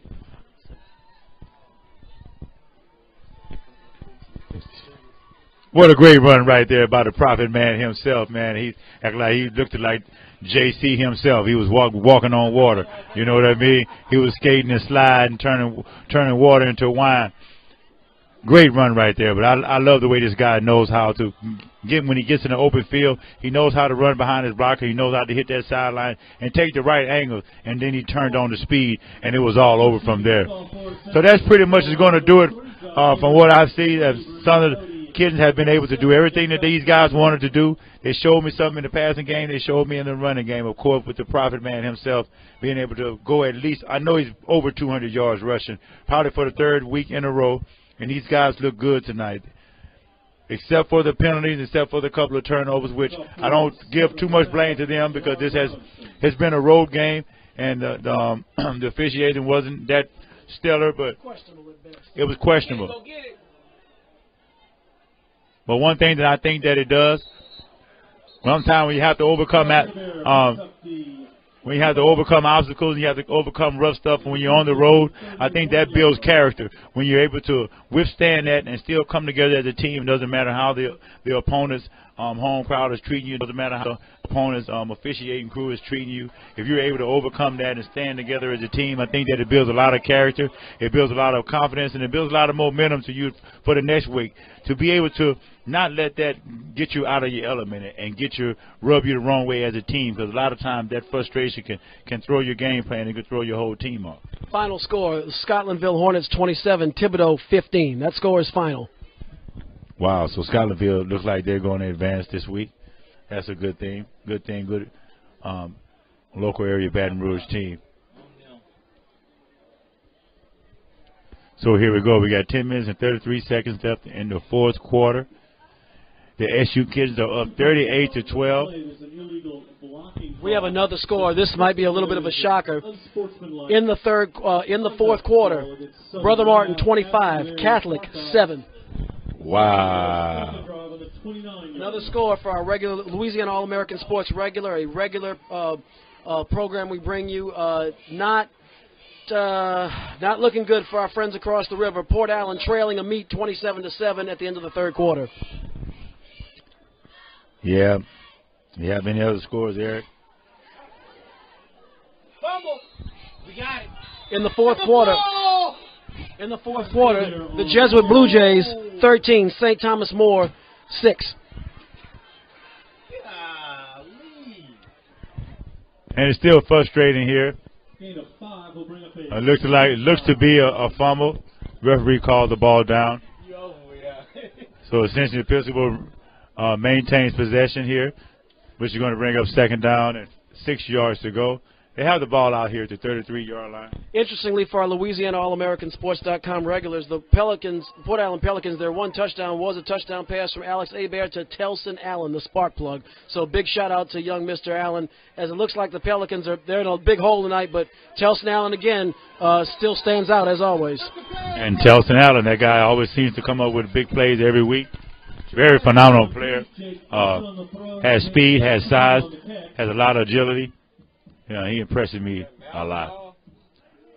And we've covered him a couple of times this year, and every time we cover him, he always shows us some amazing stuff. And we'll see a lot of Mr. Allen on the hardwood as we're bringing you a few Port Allen Pelicans basketball games this year.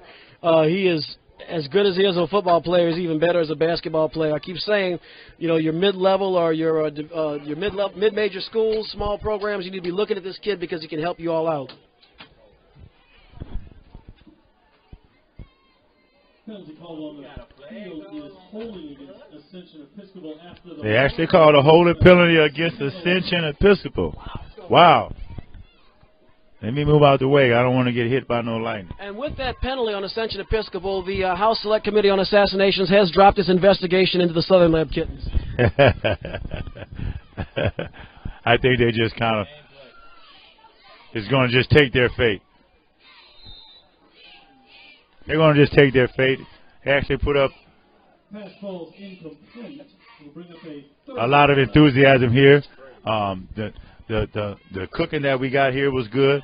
The people here are good people, very hospitable people. Had a good time here, but hey, I think they just got outclassed tonight. They did. I mean, they just ran into a tougher team. Look, this is a 13th seed, and they had the last year's, the Southern Lab Kittens were in the state semifinals last year. They had this team on the ropes until the fourth quarter. Now, they got a lot of home cooking from the officials on the field, too, but nonetheless, oh, my goodness gracious. Zach Ronquillo got his... Well, actually, he took it like a man and got up, but boy, oh boy, a shot was delivered. Was that by Dorian?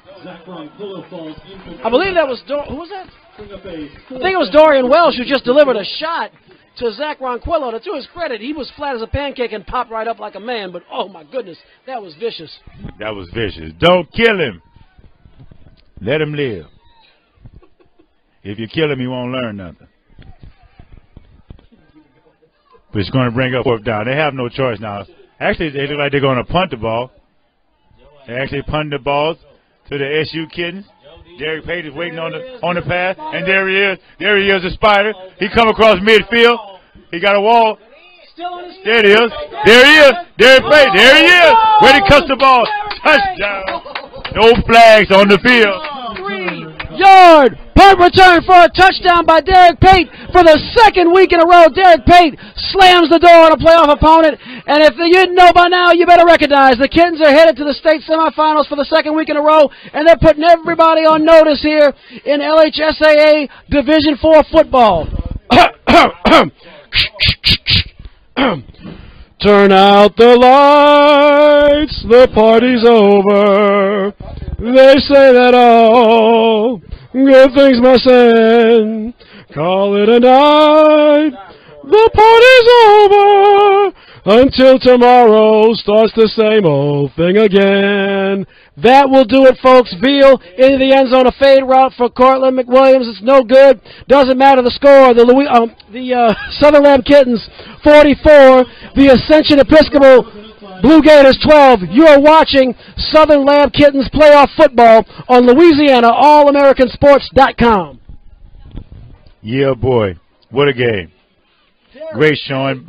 Derek Pate. Amazing. 60-yard punt return last week, and now a 63.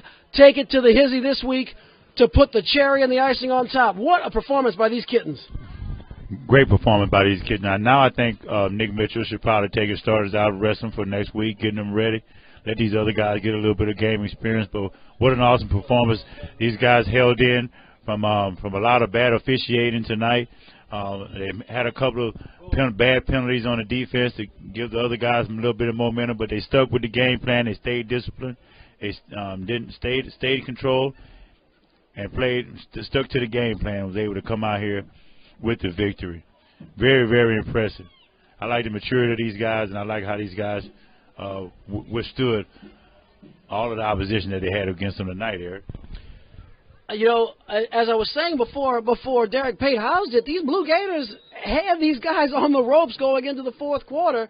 But, you know, you can see the difference. I mean, they blew the roof off, blew the doors off in the fourth quarter. They showed the difference when it counted most. I think that these Ascension Episcopal Blue Gators, you know, without Jasiri Linzer, deserve a lot of credit for fighting tonight. This was a 13 seed. A lot of 13 seeds never sniffed the second round. They did.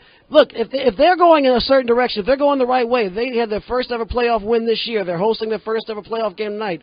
The sky is rosy for the Blue Gators. These are one of the growing pains that a developing football program has to go through. No shame in losing to this team that personally I expect to be playing in New Orleans. I've been saying that for weeks now, and they're proving me right every week.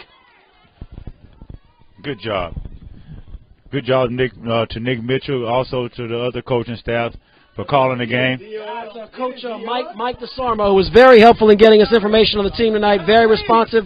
We emailed and called, and they sent us a roster and information in no time. They made sure we had space to sit for tonight. I cannot say enough good things about the hospitality that this Ascension Episcopal staff has shown us, notwithstanding the referees. But Coach Mike DeSarmo, keep doing what you're doing. Your team is going to get better. Yes, indeed. And they have a good alumni and good people behind them, good community behind these guys. Very hospitable place here. Had a very good time here, but tonight they were just a little bit overmatched by the SU Kittens. Great experience and great game plan that they executed. And a shuffle pass, and he sniffed it right out and was able to knock him down for no gain. It's going to bring up third down. Now it's just pretty much a formality. We got 7 minutes and 44 seconds left in the final quarter. The score, the SU Kittens 44 and the Ascension Episcopal Blue Gators 13. Well, 12.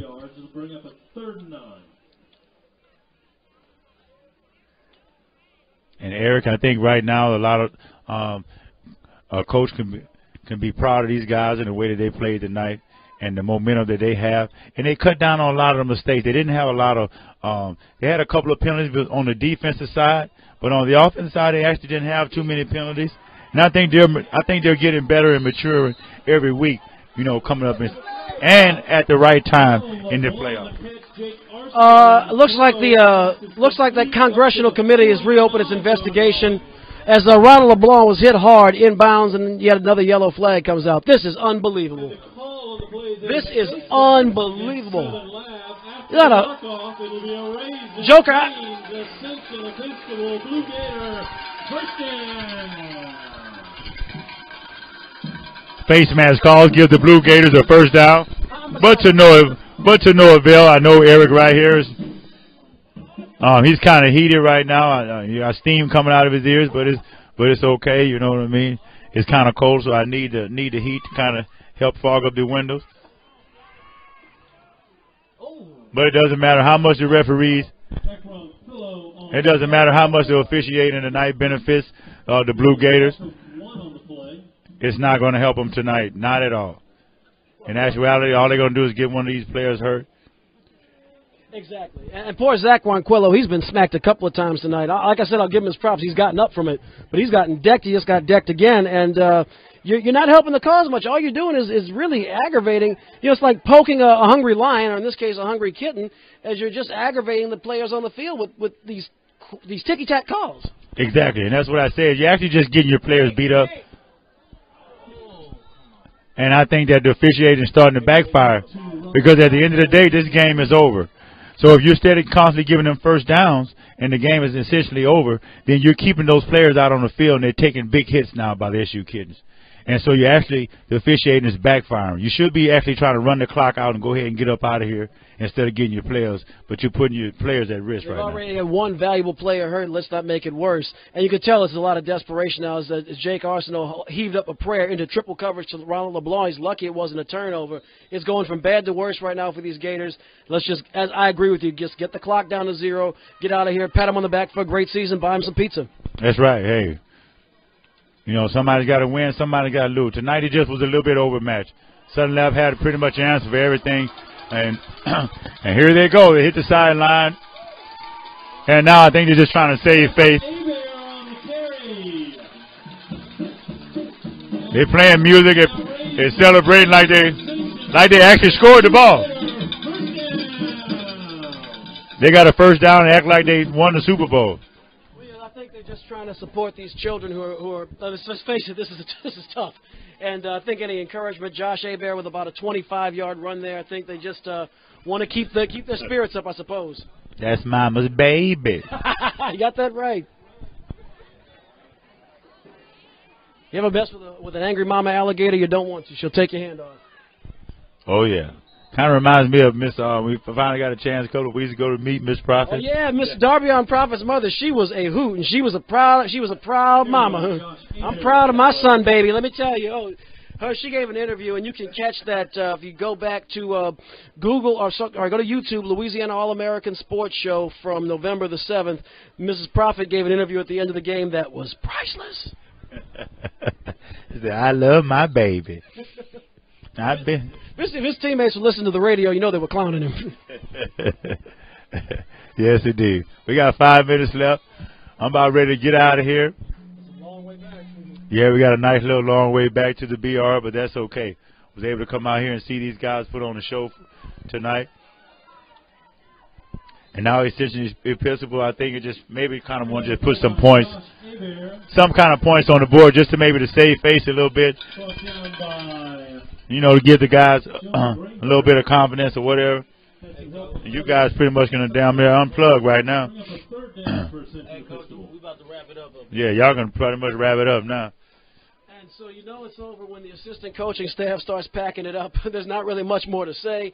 That is, as they would say in Hollywood, is a wrap. Ball's at the 23-yard line, I believe. Should be 2nd and 5 as the Kittens are just knocking on the door.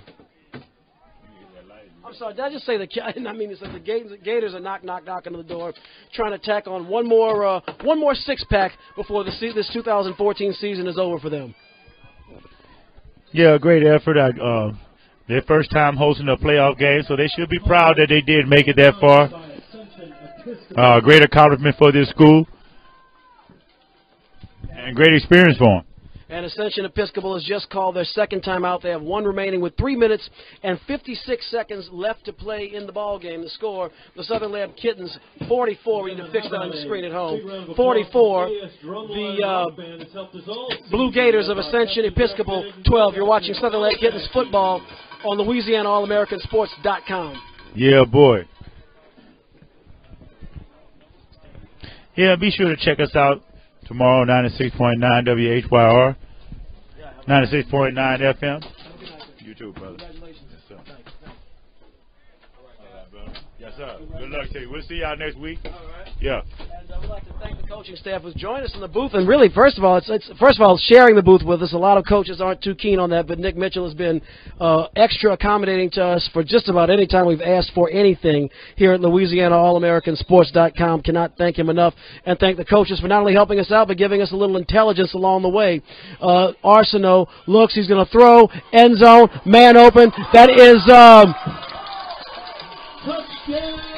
That's Brandon Ducote with the catch. And so they will, well, I guess you could say they'll cut it down to a 26-point lead. Yeah, great pass that time. The kids took their starting lineup out the game, put the other guys in there to get a little bit of experience and get a little bit of playoff experience. And Ascension Episcopal was able to score on a post pattern play to Brendan Ducote. And to put some points on the board to kind of save face a little bit to get these guys some more experience in the playoffs. And hopefully this game this year, it was kind of overmatched, but hopefully this will help them out next year. You know, I mean, look, you score 18 points against a team like Southern Lab. Southern Lab shut out St. Frederick, who was the Division IV runner-up last year.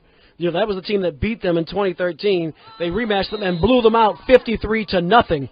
And, oh, there's a shock. There's another flag on the play against Southern Lab. I think they're going to start writing speeding tickets against some of the defensive backs.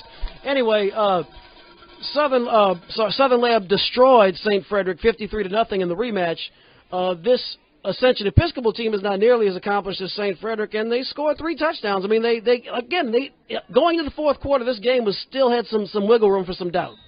Yeah, and I thought they fought hard. I think this team actually got here in the state by being a 13th seed on a lot of will and a lot of determination and a big support from their community. They have a good community here. They do. They're passionate.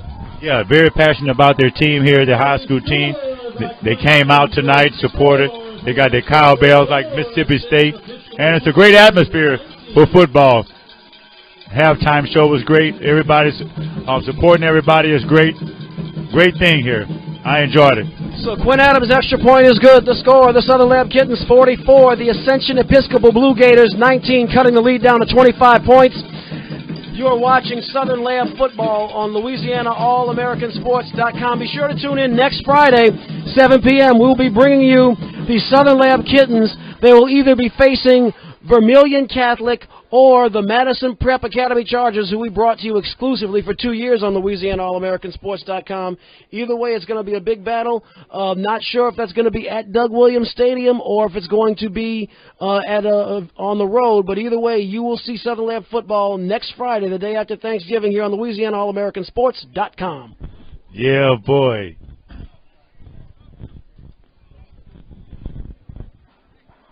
So Quinn Adams said, probably, I can only imagine it's an onside kick as it's a 4-possession game with 3:51 to go.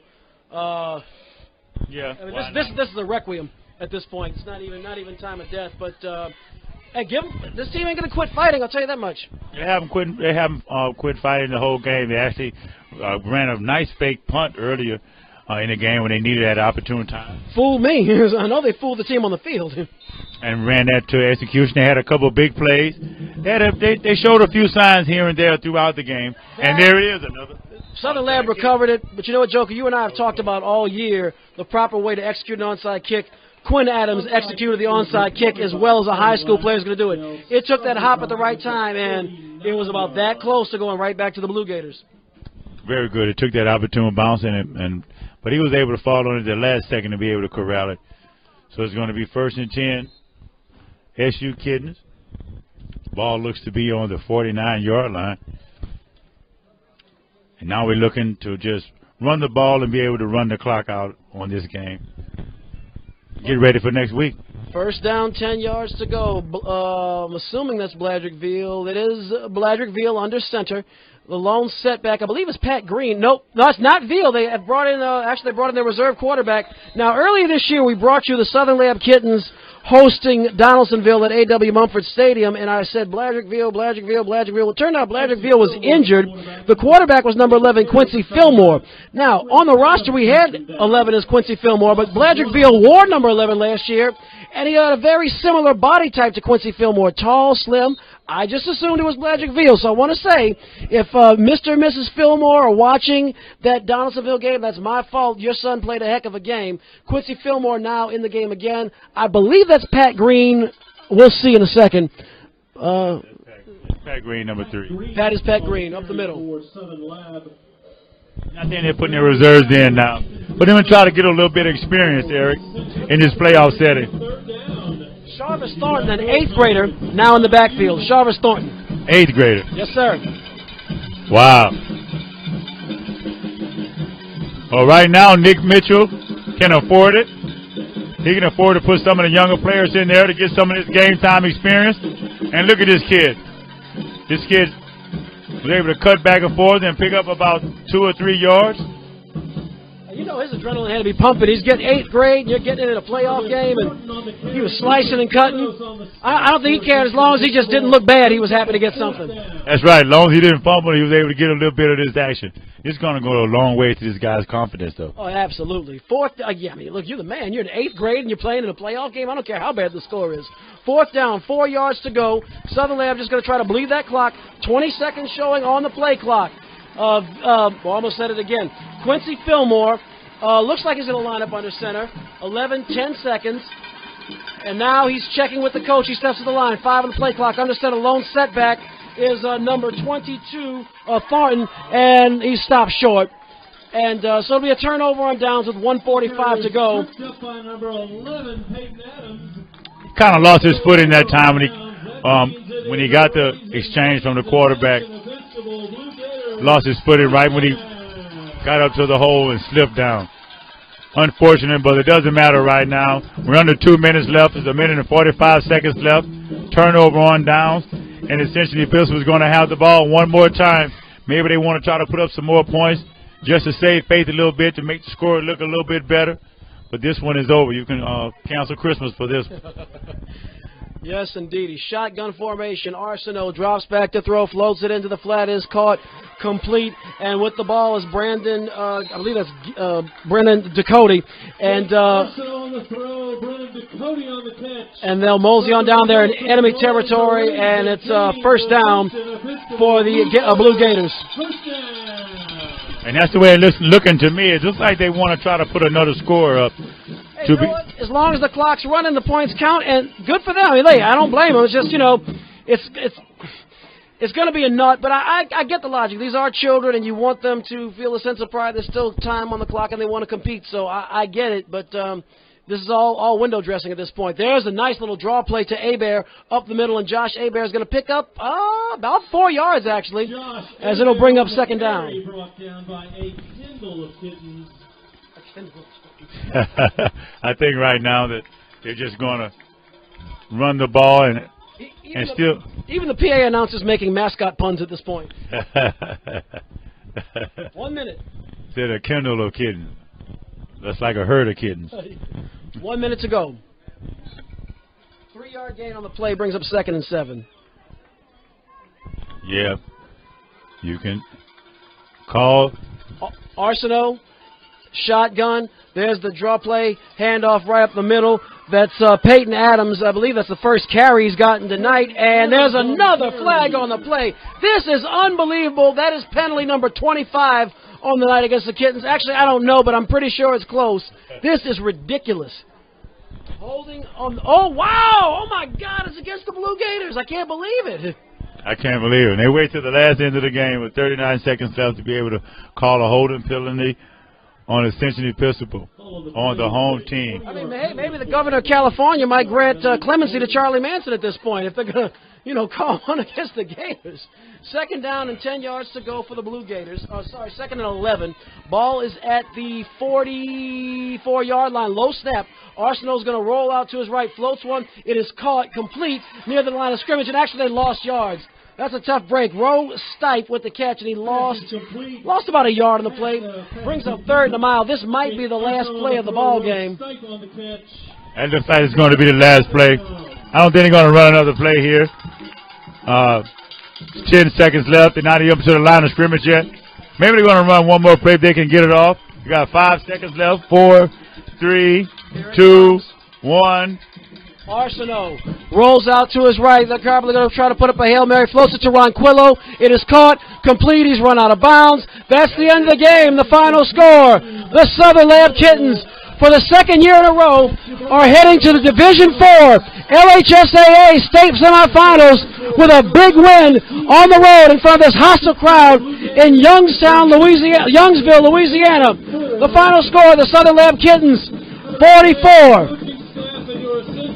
The Ascension Episcopal Blue Gators, 19. We'll see you tomorrow morning on 96.9 FM WHYR or streaming online at WHYR.org at 11 a.m. Saturday morning. We'll be discussing this game and other high school action. Joker, any parting shots? First of all, who is your player of the game tonight? My player of the game right now is Davion Prophet. And I think that he did an excellent job. This is the 3rd week in a row. This guy has went over 200 yards and seems to be getting strong and better every single week, Eric. I agree with that. I'm going to say my player of the week is on offense, definitely Davion Prophet. On defense, Jannard Robinson, who besides handling a lot of the kicking duties on special teams, made 2 huge interceptions that really stopped Ascension Episcopal in their tracks when they were beginning to build momentum. So huge plays, offense, defense. The Southern Lab Kittens are on the Final Four. We will see you next Friday, 7 p.m. to bring you the Southern Lab Kittens against either the Madison Prep Chargers or Vermilion Catholic here on LouisianaAllAmericanSports.com. Yeah, boy. For Joker Pete, this is Eric Hatfield. Good night.